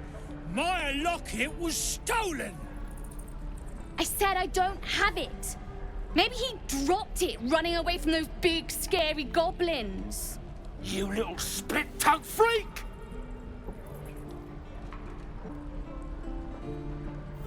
I get my locket back, and you'll have no trouble from me. Fine. I have the stupid amulet. Take it. There. I don't know why you cared so much. It's junk. Scram! Before I give you something to care about! Kid's lucky you were here. Damn goblins. Oh, I was just gonna let it fall off, stick it in my satchel. Ain't letting anyone here near me. They all sat and watched while Zevlor near got us killed. Well, finally, someone who ain't got horns where their good sense should be. We expected a soft job. Something to test the new lad, maybe, but not a bloody goblin nest. Most would have turned tail at the sight, but not Liam, no. He charged him, the stupid bastard. Bravery? No. When it gets you killed, it's just called stupidity. That was lesson 1. If Liam had only bloody listened. The nerve of that smirking little rat. Can't believe the kid thought he could snatch my mum's locket and get away with it. Bet he's learned his lesson now. You best be joking. Tell me you are, and this doesn't have to end in blood. Thought so. Something's on my mind. You're the one who helped at the gate. Glad to have another sword. We might need it.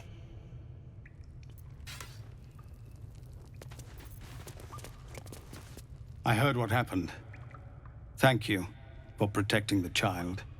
If the druids are this far gone, then it's not just goblins we have to fear. So we can risk violence here, or face it for certain on the road.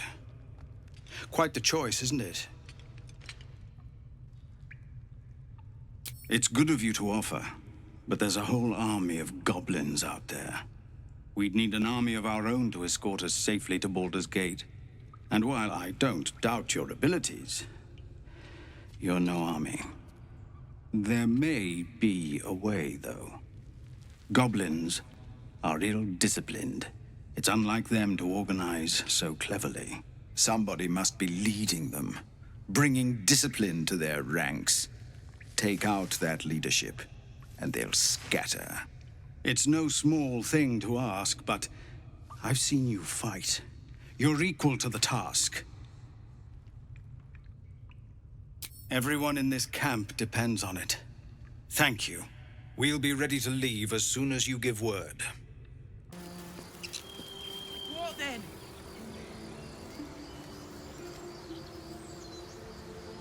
Always room for more.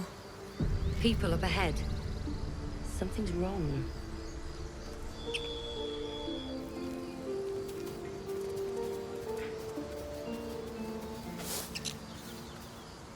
You're a true soul. You can't die. Please, stay with us. I don't think he's conscious. Can you hear us, Ed? You, not a step closer. A strange symbol glows, marked on their flesh, and something within you stirs in response.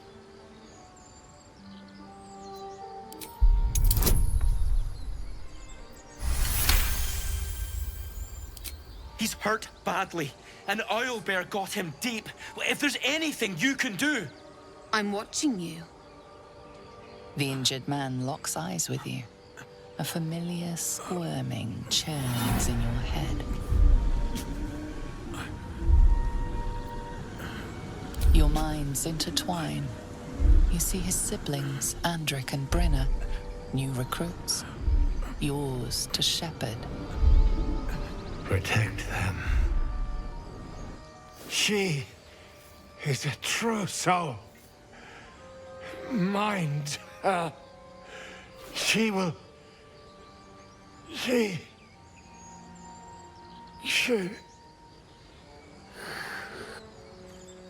Edwin! Ed! Please! He's with the Absolute now. You're a true soul. Edwin, our brother, he was chosen. Like you. Do you have orders for us? We were reporting to Edwin. I don't know any druids. We know that all too well, ma'am, but the Absolute sent us here. We're looking for fugitives. Survivors from that ship that crashed farther west of here.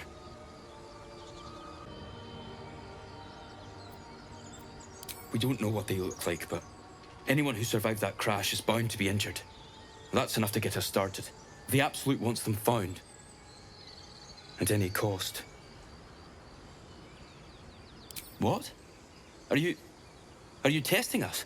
The Absolute is our goddess. She's going to rip down the old world order, start a new one. Then we'll be the ones with the power. Well, you will firstly, true soul. You don't need me to explain that. A true soul, like you, has been chosen by the Absolute. You speak with her voice, and when the time comes, the true souls, you will rule. Oh, I like these two. All zeal and no brains. I'm sorry, true soul. I only repeated what I thought I knew. It seems the Absolute still has a great deal to teach me. What? And just... leave Ed? I suppose he'd want us to go on. Find a way to honor his sacrifice. May the Absolute guide us.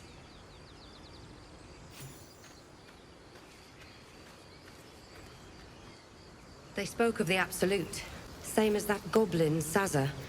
Curious. Goblins and humans worshipping the same god? The eerie common ground is past me.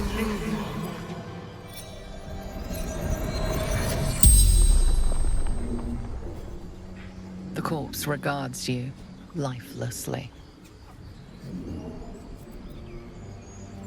Brenna! Ending.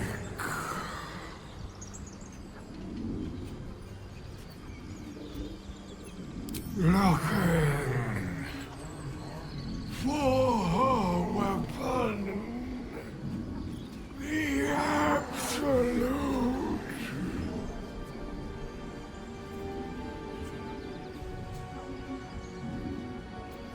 Crashed from the sky, taken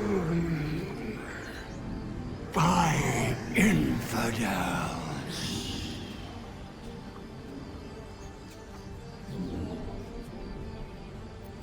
Do not fight her.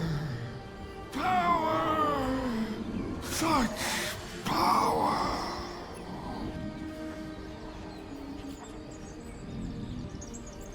Sister,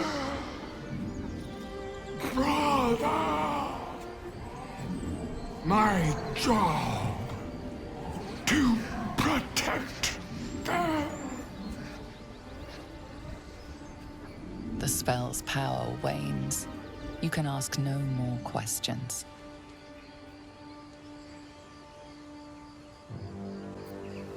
What's in here? Strange power resonates within the corpse. It calls to you.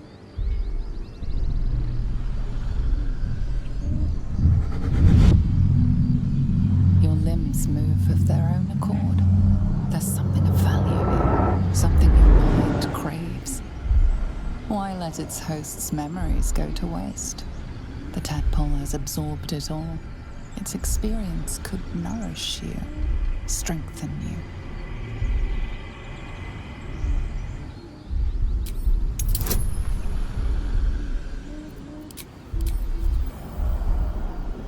Your muscles loosen. The tadpole breaks free of its deceased host. Your mind is your own again. For now.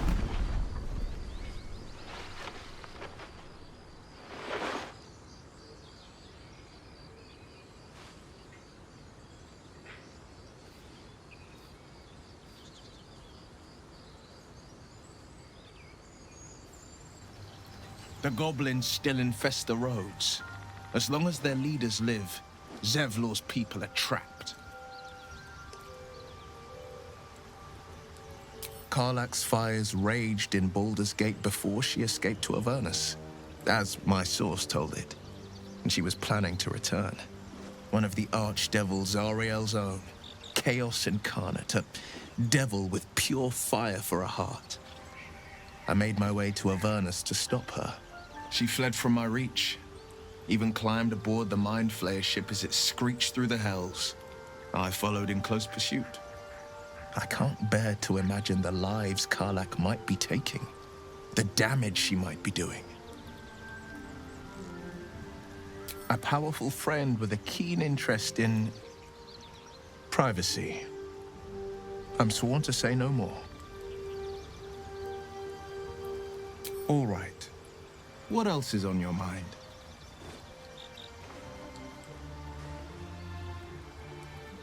My father once said, one does not pursue a champion's life. One merely answers its call. So it was for me. I was hunting near the Cloakwood when I heard it. A child crying out from a lone farmstead. I found him in the fields, flanked by goblins. His mother's corpse bled into the soil next to him. I don't remember much of the battle, but I remember drying the boy's tears after.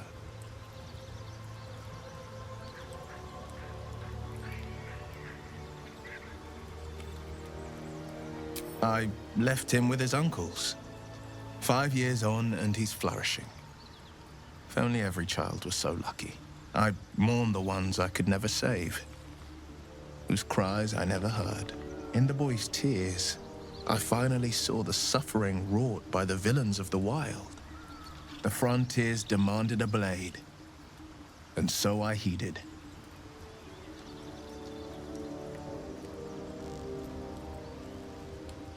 It was an even bloodier day, and a stronger foe. It's made from pure bloodstone, carved from the G.u.n.n Mountains just north of the Moonsea. A reminder that sometimes blood must be shed and sacrifices must be made. But that story is reserved for lifetime friends and calmer days. By all means. I'd love to join, but I don't think there's enough space for me to squeeze in. I like how you think. Sharp as ever. If I knew praying could be useful, I would have started years ago.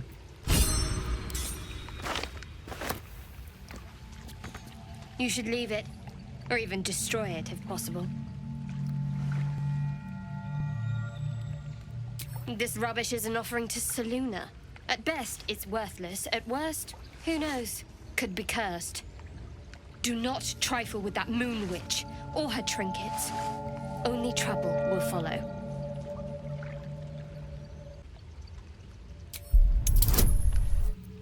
I should have stayed quiet. You want the truth? Fine. I worship Shah, Mistress of the Night, Seluna's twin and foe. Now that you have the truth, please don't make a big fuss about it. A Shah worshipper. Not my usual quarry, nor my usual ally. Forever, ideally. And you assume too much about what I can and cannot tell. Secrecy is everything for Shah's children. It is our code, our creed, our shield. I even keep secrets from myself. I had my memories suppressed, so that nothing I know could be used against the Dark Lady. Once I prove myself, my memories will be restored. I'm not sorry I kept this from you. Not one bit. Though, perhaps that might change, if you can show an open mind.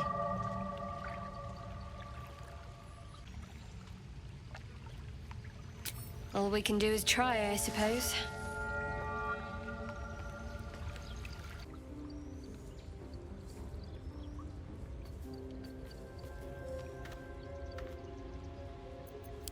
You feel the quake of its heavy footsteps before you see it. An owlbear, its beaked face looming out of the darkness.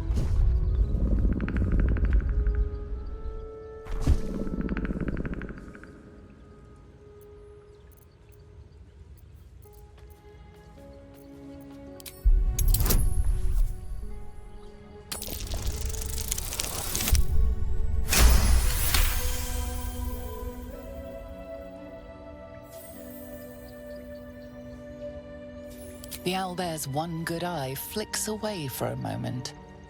You follow its glance and see an owlbear cub.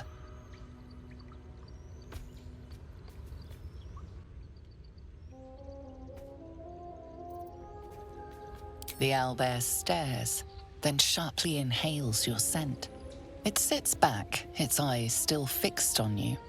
A silent ultimatum.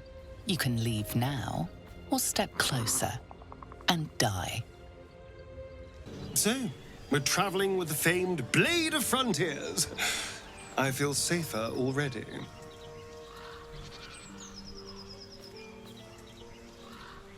Keep moving, stranger.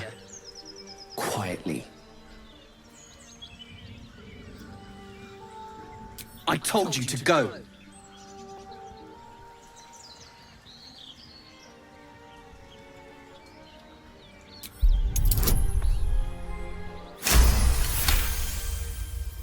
You see a name etched into the leather. Scratch.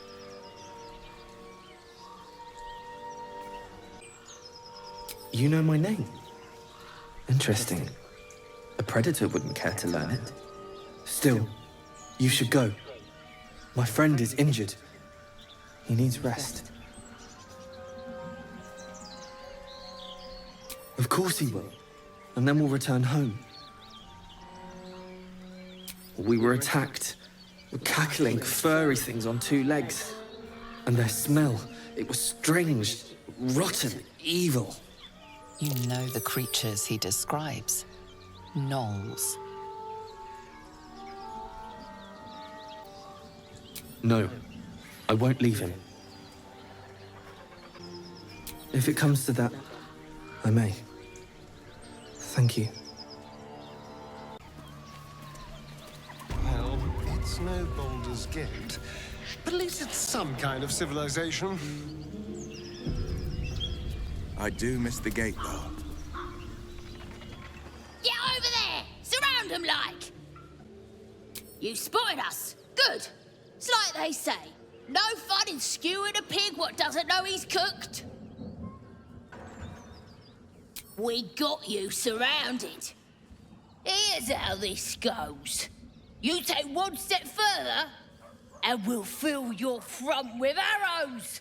Or you turn around, and your backside gets the same treatment. As the symbol glows, power courses through you. authority.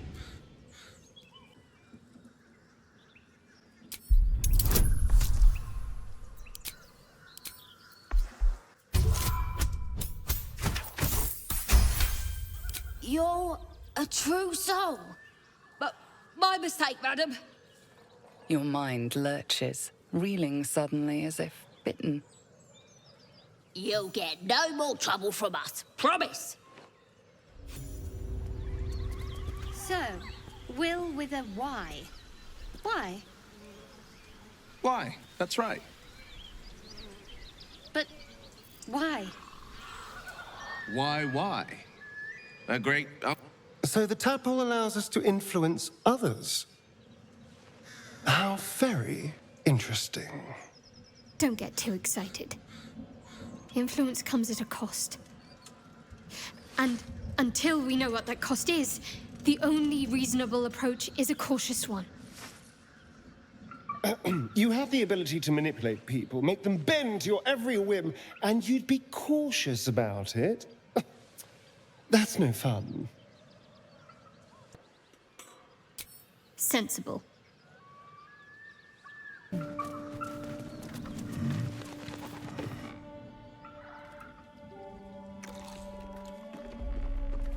Tastes like chicken. No chicken. Tastes like fish. Gentlemen, contain yourselves. This quarrel sours our feast. Besides, tastes like pork. And what surprise is this? Brothers, look here. I have eyed yet another prize. Fortune favors our bellies. Stranger, be you friend or food. The mark is her measure. Show us the brand of the absolute.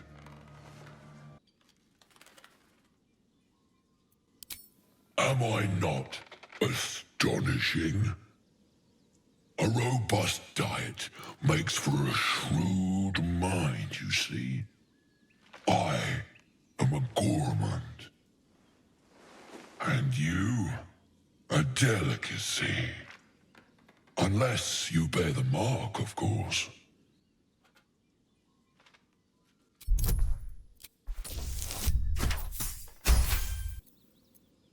Indeed. How regrettable that your meat must go unsavored. Food? Food? Not food. Friend. I've no use for the Absolute, or any god. I follow two masters only. Gluttony and greed. The goblins understand my appetites. They sate my hunger for gold. And the rest sate my hunger for meat. Boss Goblin give gold. We check brand. Good deal. No talk. I am, by all accounts, a student of higher commerce and extortion. Make me an offer. Tempt me.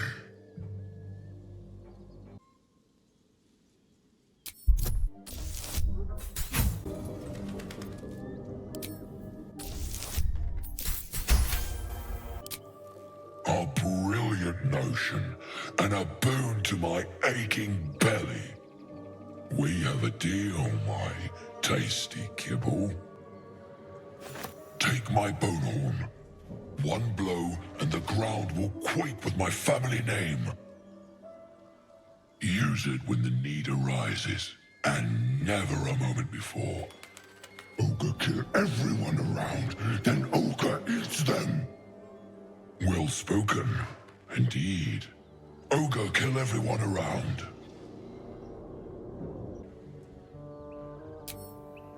We follow the sense of blood and gold to all lands fertile, friend. And this land proves particularly fruitful.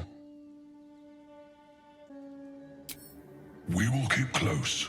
When you are ready, Sound the horn.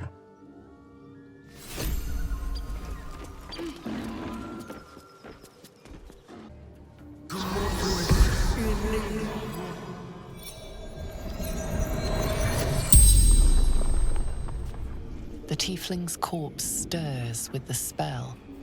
You realize the tiefling's body has been torn open by huge hands. El Turel, Zoru, friend. Strange warriors, gold skin, silver blades. True sight, no coin. Mountains, road, gate. Ogres, hungry, bloodied, screams.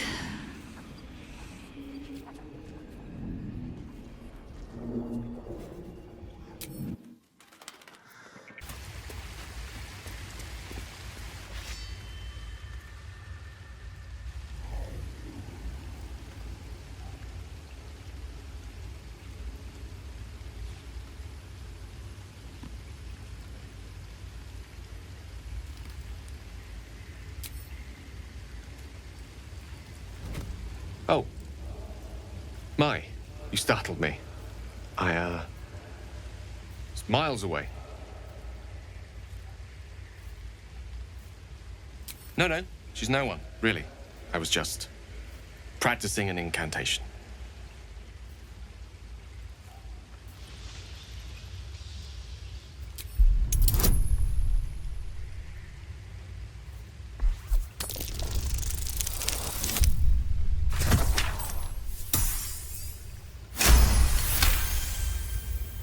What can I say?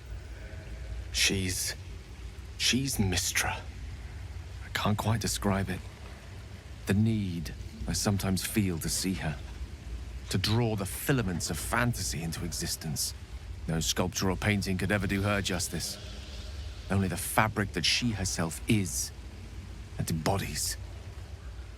The weave. Mistra is all magic. As far as I'm concerned, she is all creation.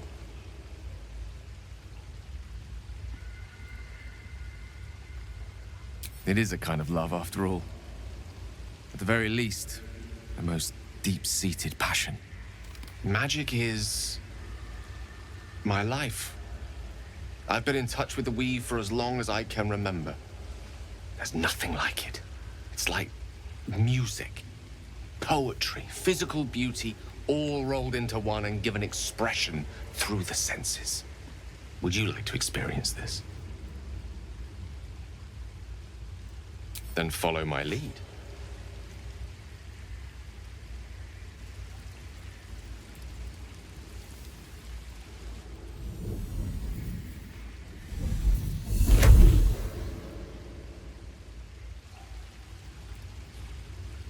Now you.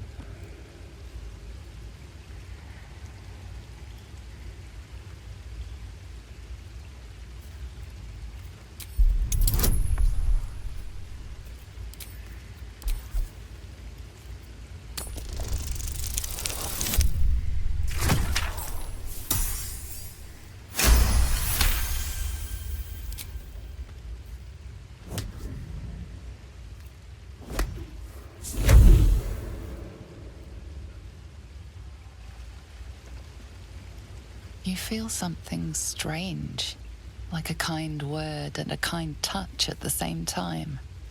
It's warm and comfortable. Excellent. Now, repeat after me.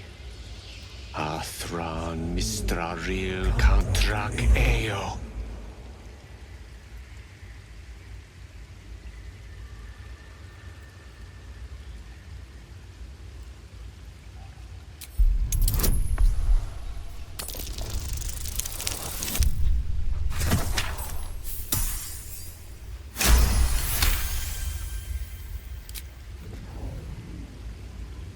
Suddenly, the scent of rosewater and a sense of well-being.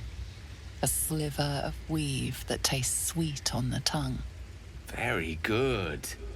Now, I want you to picture in your mind the concept of harmony, as true as you can.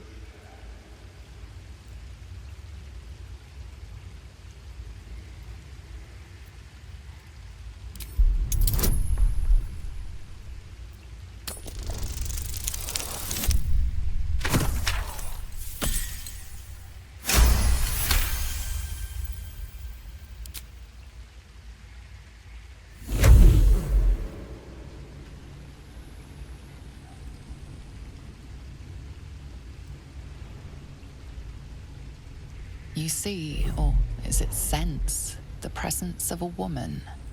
The woman who hovered over Gale's palm. There's something like the anticipation of a kiss, then the pleasure of being cloaked in peace.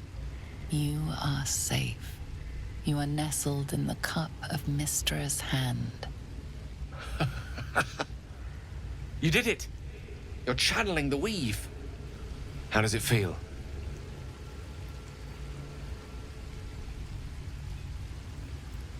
That it does. The weave connects you. The moment feels intimate.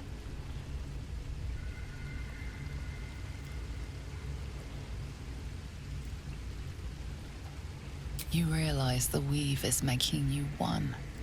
You have but to imagine your desire, and Gale will know it.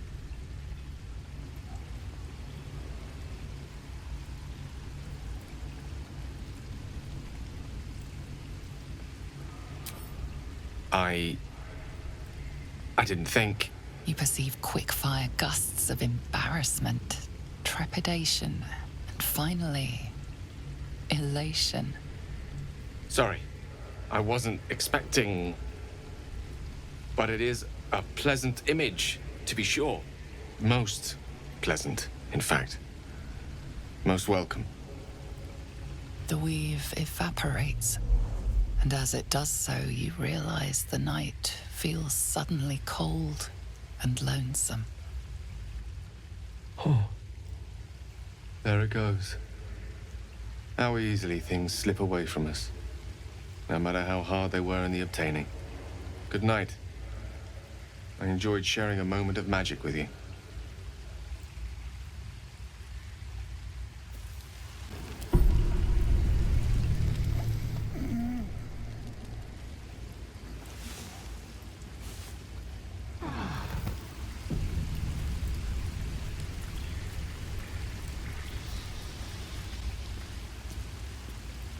I have something to ask. Something the matter?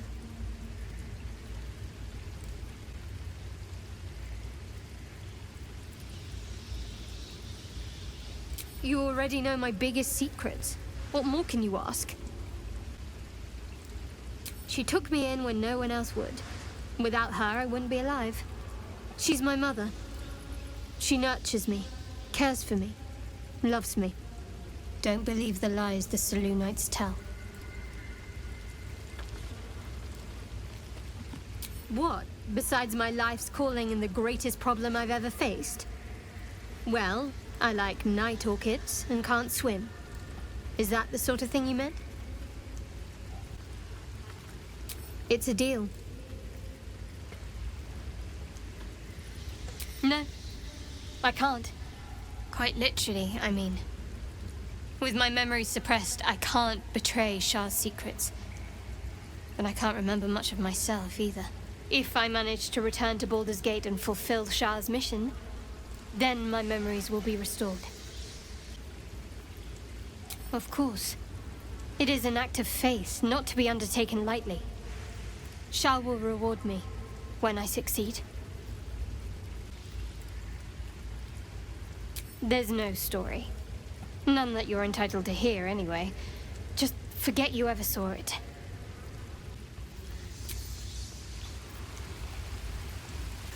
Hope you're keeping well, friend. Master. Friend. I stayed with him until... until I knew he was gone. I'll never forget him. But I'm glad to have met you.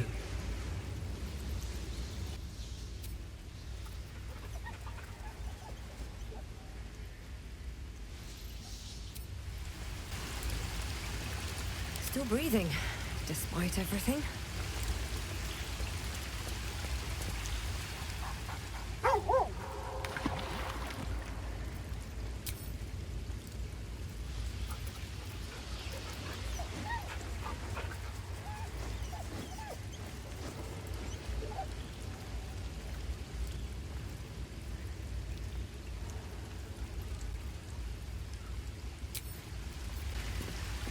I've known a few warlocks in my time. Talented, of course, though sometimes too eager to listen to the devils on their shoulders. Comes with the territory, unfortunately. I assure you it's not. Don't get me wrong, you did well. The somatic component, the verbal component, even the focus on the inner self that invites Mystra in. But I was still your conduit. To perform such a feat alone requires much and arduous study. Yet it is life's most worthy pursuit in my impartial, if not humble opinion. Oh, I was surprised, but pleasantly so. Just like I said, amid the madness that has befallen us, it seems almost out of place to think of a kiss. And yet, now more than ever, it's important to recall what makes us human. Well, you know what I mean. A stolen glance, that sudden heartbeat. Sometimes the little things are worth more than kingdoms. They promise things to come.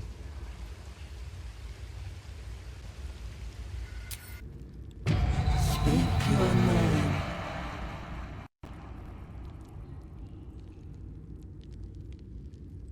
I do not know this name. If you are known to my master, step forward and declare yourself an ally. Only a true ally of Ilintoth may pass. What think you of the Zolkir known as Zastam? You remember stories of Zastam, a powerful lich in Thay who made deals with dark gods. You are no Zolkir, but are you wise? Tell me, why might one use balsam ointment?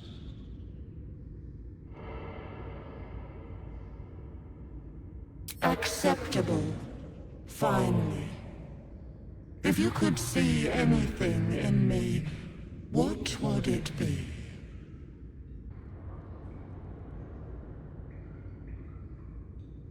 You seek to survive.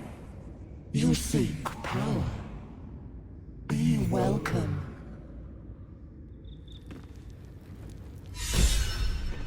Seems simple enough. The book is locked tight with no visible keyhole, only an oval recess in the cover's mouth.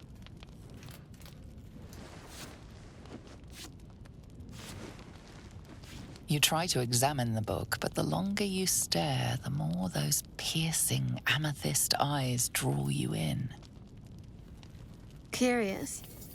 Why don't you take a closer look? I'll observe from back here. That looks terribly heavy. Why don't you let me carry it for you?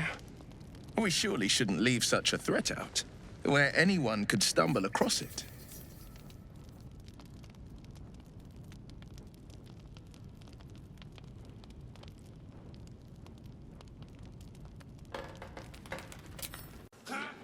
Look what we got here!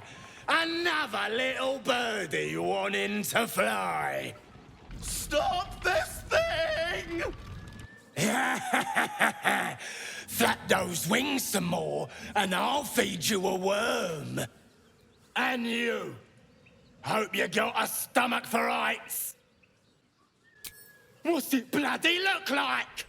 We're teaching this here pipsqueak to fly. You want this little cave lurking what's it? Find your own. He's ours! As the symbol glows, power courses through you. Authority.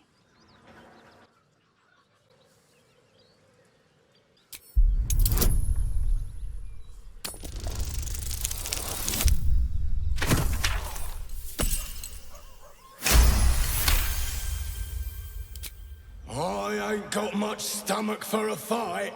Better just put on a show and scare this one off. The goblin's nostrils flare, as if trying to judge you through smell alone. We're leaving. What about the gnome? Ain't we supposed to bring him to... I said we're leaving! There's plenty of sport and rich pickings out there for us. Move it! Fresh meats. Scared meats. Yes.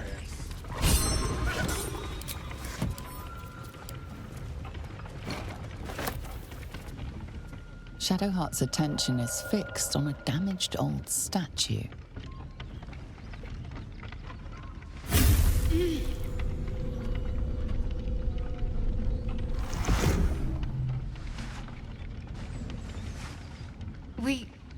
We should keep moving.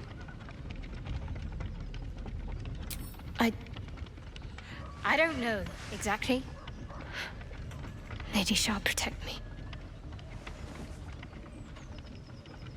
It felt oddly familiar, but I don't know why. I saw something that reminded me of my faith, my mission. I felt something rise within me, like my blood was on fire. Then it passed. That's all I know. It's stopped now, whatever it is. Let's just carry on.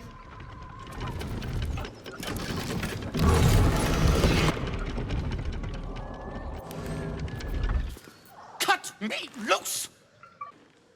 Free me and find out!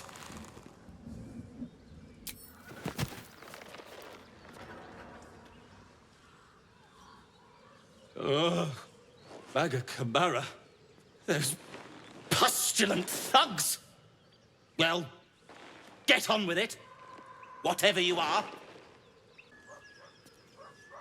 You saved me, now you'll extort me. That's how this works, yes?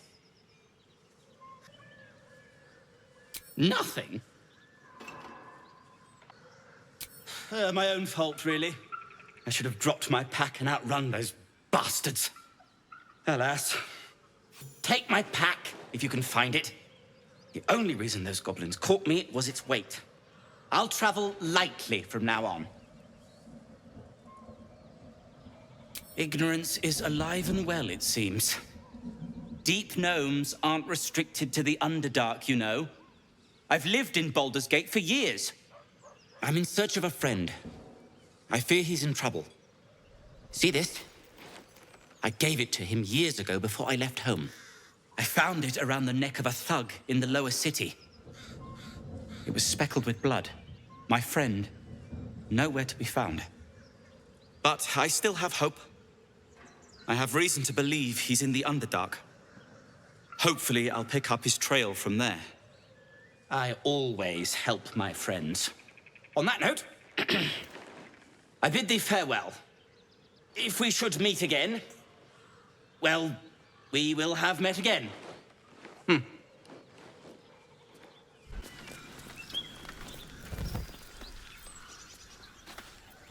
feast fit for an ogre. You notice a peculiar dagger protruding from the tough, leathery meat.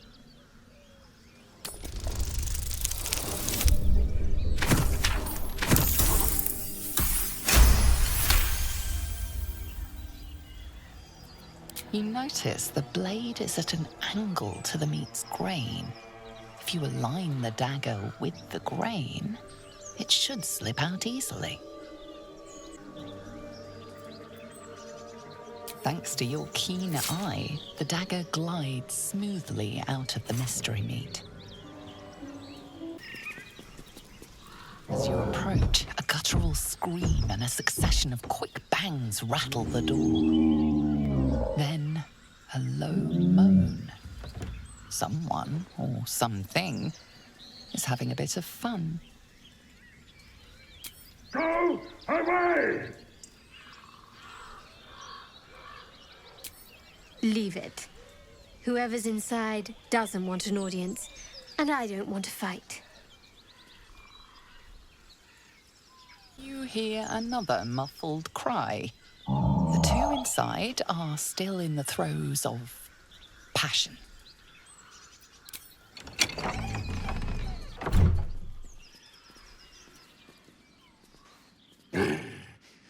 What the hell are you doing?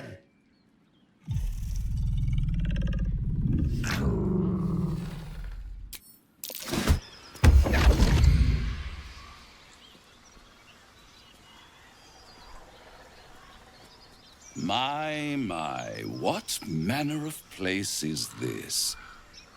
A path to redemption? Or a road to damnation? Hard to say, for your journey is just beginning. What would suit the occasion?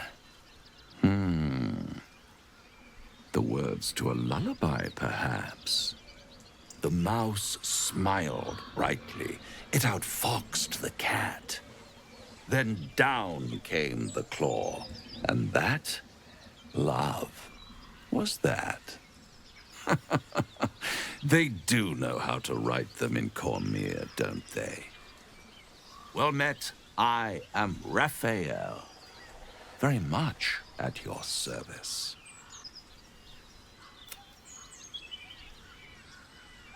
Neither. The fox, rather.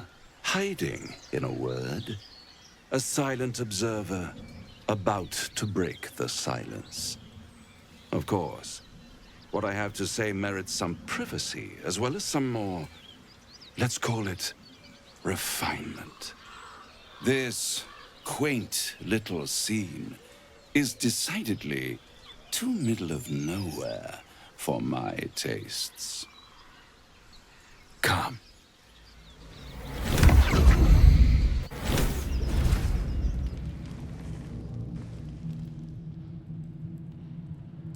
There, middle of somewhere.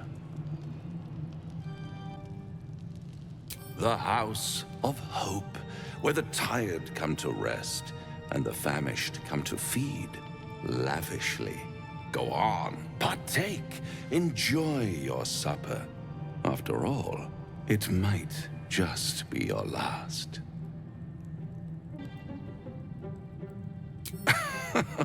Are you not entertained? Well, far be it from me to disappoint.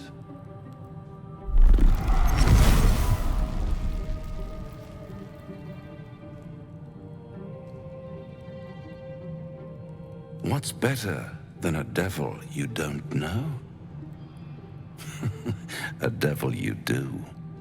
Am I a friend? Potentially. An adversary? Conceivably.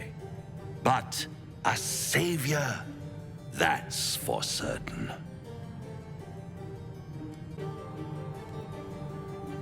Oh, a mere trifle. How dear is one's soul, really? A rhetorical question, of course, but let me venture an answer. It's worth very little with a tadpole in your head. One skull, two tenants, and no solution in sight. I could fix it all like that.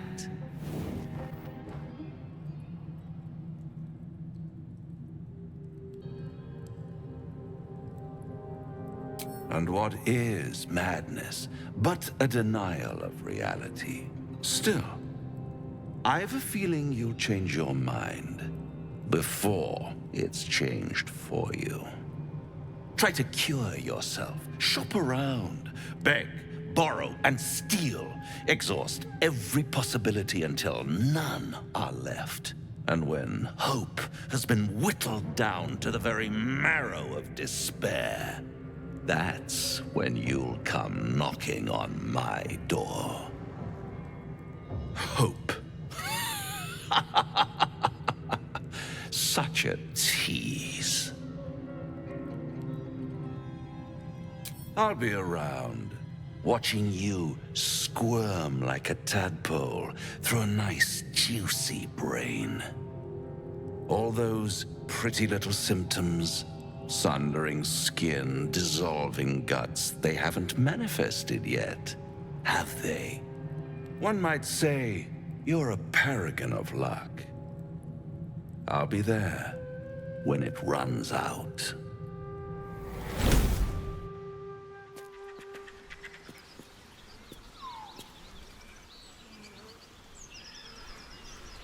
What's up for discussion? The Devil with the Silver Tongue. An old fairy tale my father read to me. The kind with a hero, a villain, and a moral. A farmer made a deal with the devil, so the story goes. In exchange for the farmer's dearest fruit, the devil granted him a bottomless coin purse. The farmer's dearest fruit, naturally, was no apple nor peach, but his beloved daughter. We can learn a lot from fairy tales, don't you think? Refuse him no matter how tempting the offer, no matter how delicious the feast he lays out for you. The cost's always too great. Take a single step towards him, and he'll dog you the whole journey. You might think you'd give up anything for a cure. But the devil won't take just anything. He'll take everything. Bloody hells. Literally. Just when I think I've got a grasp on our dilemma, a devil shows up. No matter. We've dealt with every other oddity thrown at us lately. We can handle this one too. Now, as for this Raphael, he knows our secret. He claims he can help. What do you make of him?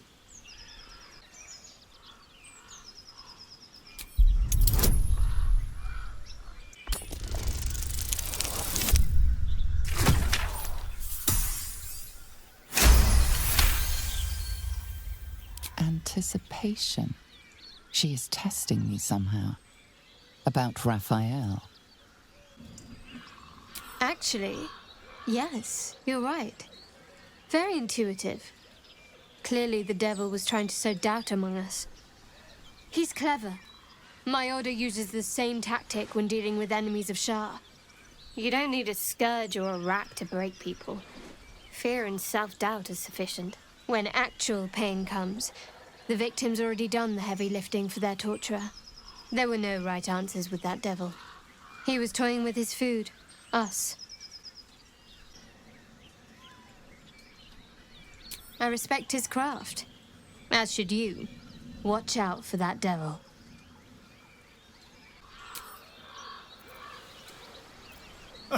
Now there's a bloody devil trailing after us. Well, this gets better and better. Shop around, he said. He seems sure we won't find anything. And he might be right. We've had no luck so far. If we don't know what we're walking into, that bridge will collapse under us. The devil has a plan. He's playing with us. Cazador, my old master, liked to toy with people too. Let them think there was hope right until the end. Until he snatched it all away. Creatures like them don't play games. Unless they know they can win. Maybe. But he's not the only one spinning a web for us.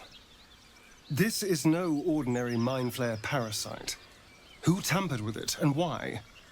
What do they have planned for us?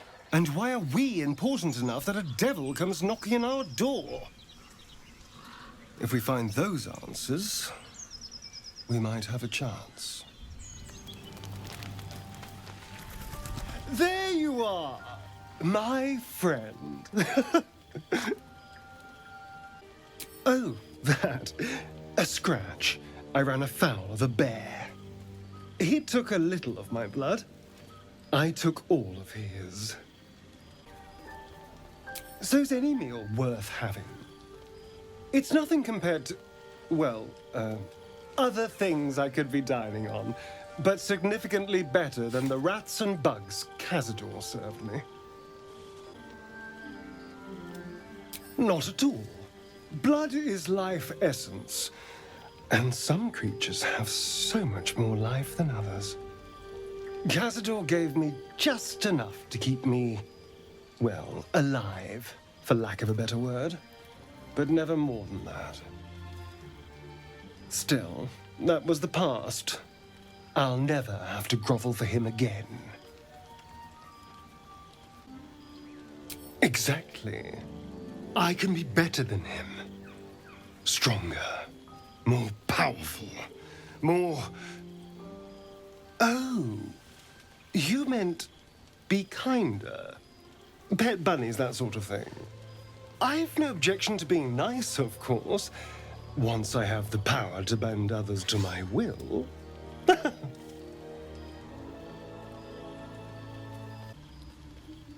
Well, yes. You can't look at the world and tell me I'm wrong.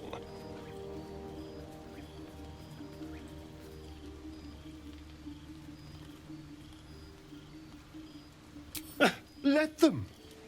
Heroes are half the damn problem. Fools that believe in right and wrong, good and evil. Heroes didn't save me from Cazador. Mind flayers did.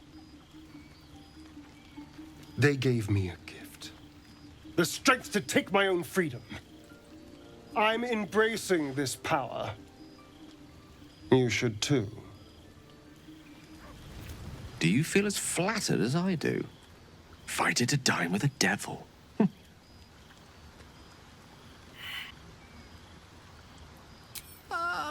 I've never met a devil, but of course I've read a great deal about them. Even feigning a mortal form, it was easy to detect the whiff of sulfur about him. To spot the flicker of hellfire in his eyes. Don't let his bluster fool you. All that talk of desperation merely illustrates his own. I think he wants something from us, badly. And in that knowledge lies our opportunity. Our souls. But I suspect that's but his opening offer. Let me play the devil's advocate. The man is too eager. Do not dismiss his offer out of hand. If there's one quality all the denizens of the hells embody, it's ambition. A quality they share with many humans, come to think of it. By figuring out his true intentions. Fact one, there's something very strange and very powerful about our tadpoles. Fact two, a devil offers to take it away. Devils aren't known to aid mortals out of simple kindness. Whatever Raphael wants, we must be the key to getting it, along with our tadpoles. So, I say for now, we wait. If I'm right, Raphael will seek us out again, and when he does, there's a mighty bargain to be made.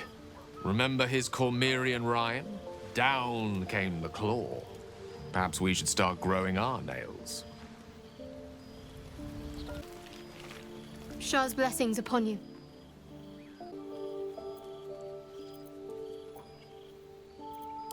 We've been through quite a lot, with likely more to come.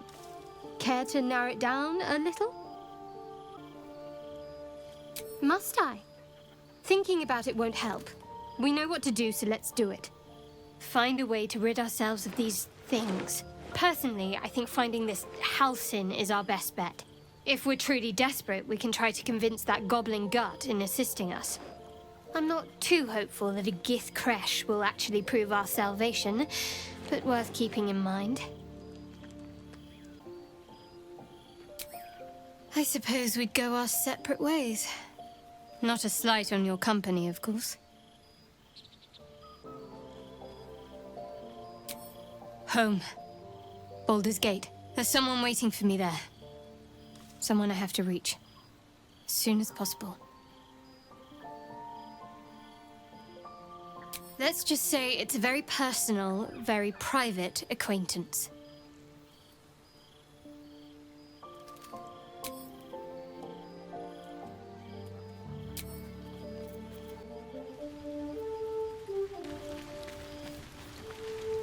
This devil Raphael flaunts his paltry wings as if he wants to impress us.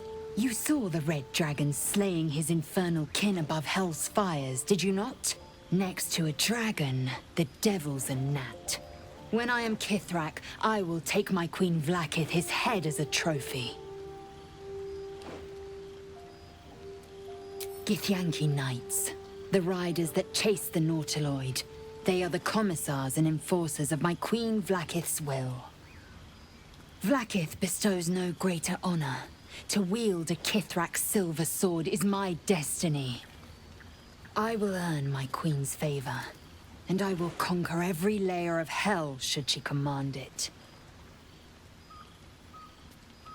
The Geich are my kind's mortal enemy. It is not unusual for the Kithrak to give chase, to penetrate the hells. This is unusual. But I'm not one to question the wisdom of my queen. I can see but to the horizon. Vlaakith's sight pierces the many plains. I suppose you want to hear about Khazad-dûr. My old master. Before the Mind Flayers took me from him. Before this strange, twisted freedom. Khazad-dûr Zar is a vampire lord in Baldur's Gate. The patriarch of his coven and a monster obsessed with power. Not political power or military power, I mean power over people. The power to control them completely. He turned me nearly 200 years ago. I became his spawn, and he became my tormentor.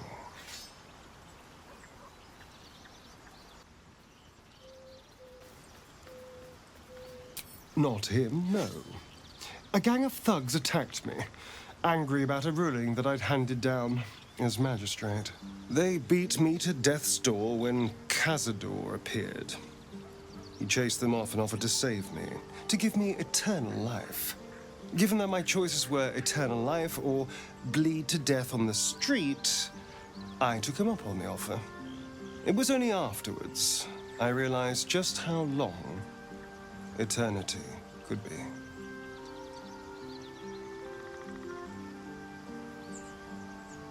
A vampire's spawn is less than a slave. They're a puppet. We have no choice but to obey our master's commands. They speak, and our bodies react. It's all part of the deal.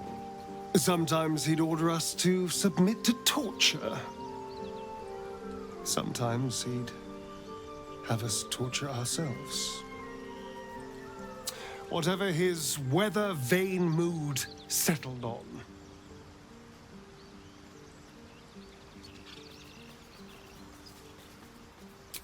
Thank you. But this isn't about sympathy. It's about knowing what we might be up against. The Mind Flayers aren't the only monsters out there, and they might not be the only ones hunting us.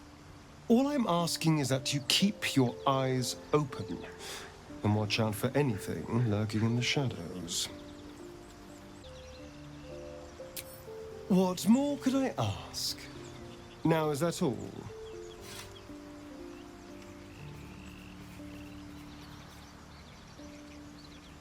I won't lie. It's tempting. If I keep the tadpole, I risk transforming into a grotesque monster. If I lose the tadpole, Khazad-dûr has control of me, body and soul, and I return to the shadows. It's grim either way. So why not sell what's left of my soul to a devil? Better he has it than Khazad-dûr.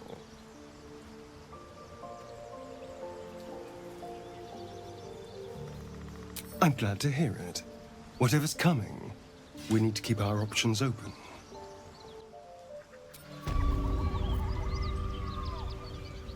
There's something I want to talk to you about. Something important.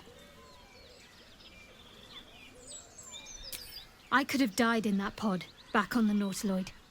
You could have died, spending precious moments trying to free me, but you did it anyway. I owe you my life. I'm trying to say that you've earned my trust in a way very few ever have. I want that to mean something.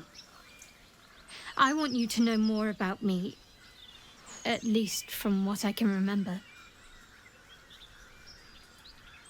As long as I've prayed to Lady Shah, I've wished to serve her as a Dark Justiciar. There is scarcely a greater way to fully dedicate yourself to Lady Shah, save perhaps if you become the head of her church. To become a Dark Justiciar is to become the Night Singer's sword arm, her implement with which she will cast down the unbelievers and win the final battle to restore her perfect, endless darkness. It's all I ever wanted. I prayed it was my calling. But Mother forbid me from seeking to prove myself worthy of the rank. She said I was not ready. Not my mother, I should add. The Mother Superior, head of Lady Shah's enclave in Baldur's Gate. Sometimes I wonder if she would ever deem me ready. I owe her everything, and I only wish to serve, yet she can prove inscrutable.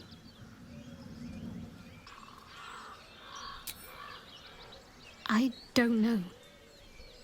Perhaps if I succeed in my mission and reach Baldur's Gate, hope has little place amongst Lady Shah's children. It's an illusion, a distraction. But for this, I hope my time will yet come.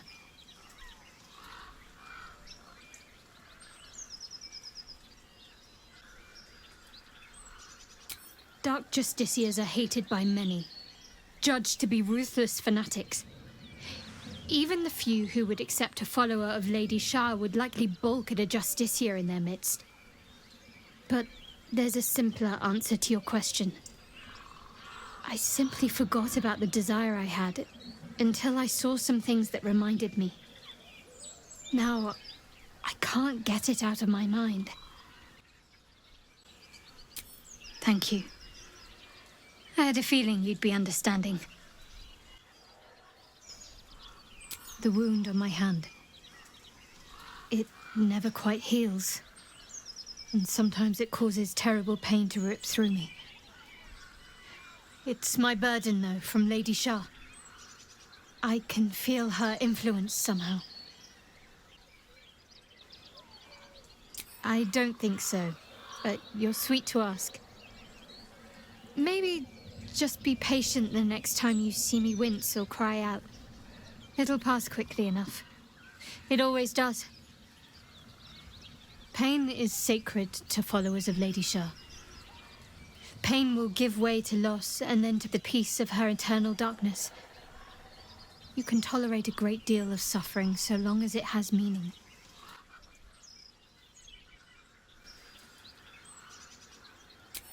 I'll try my best.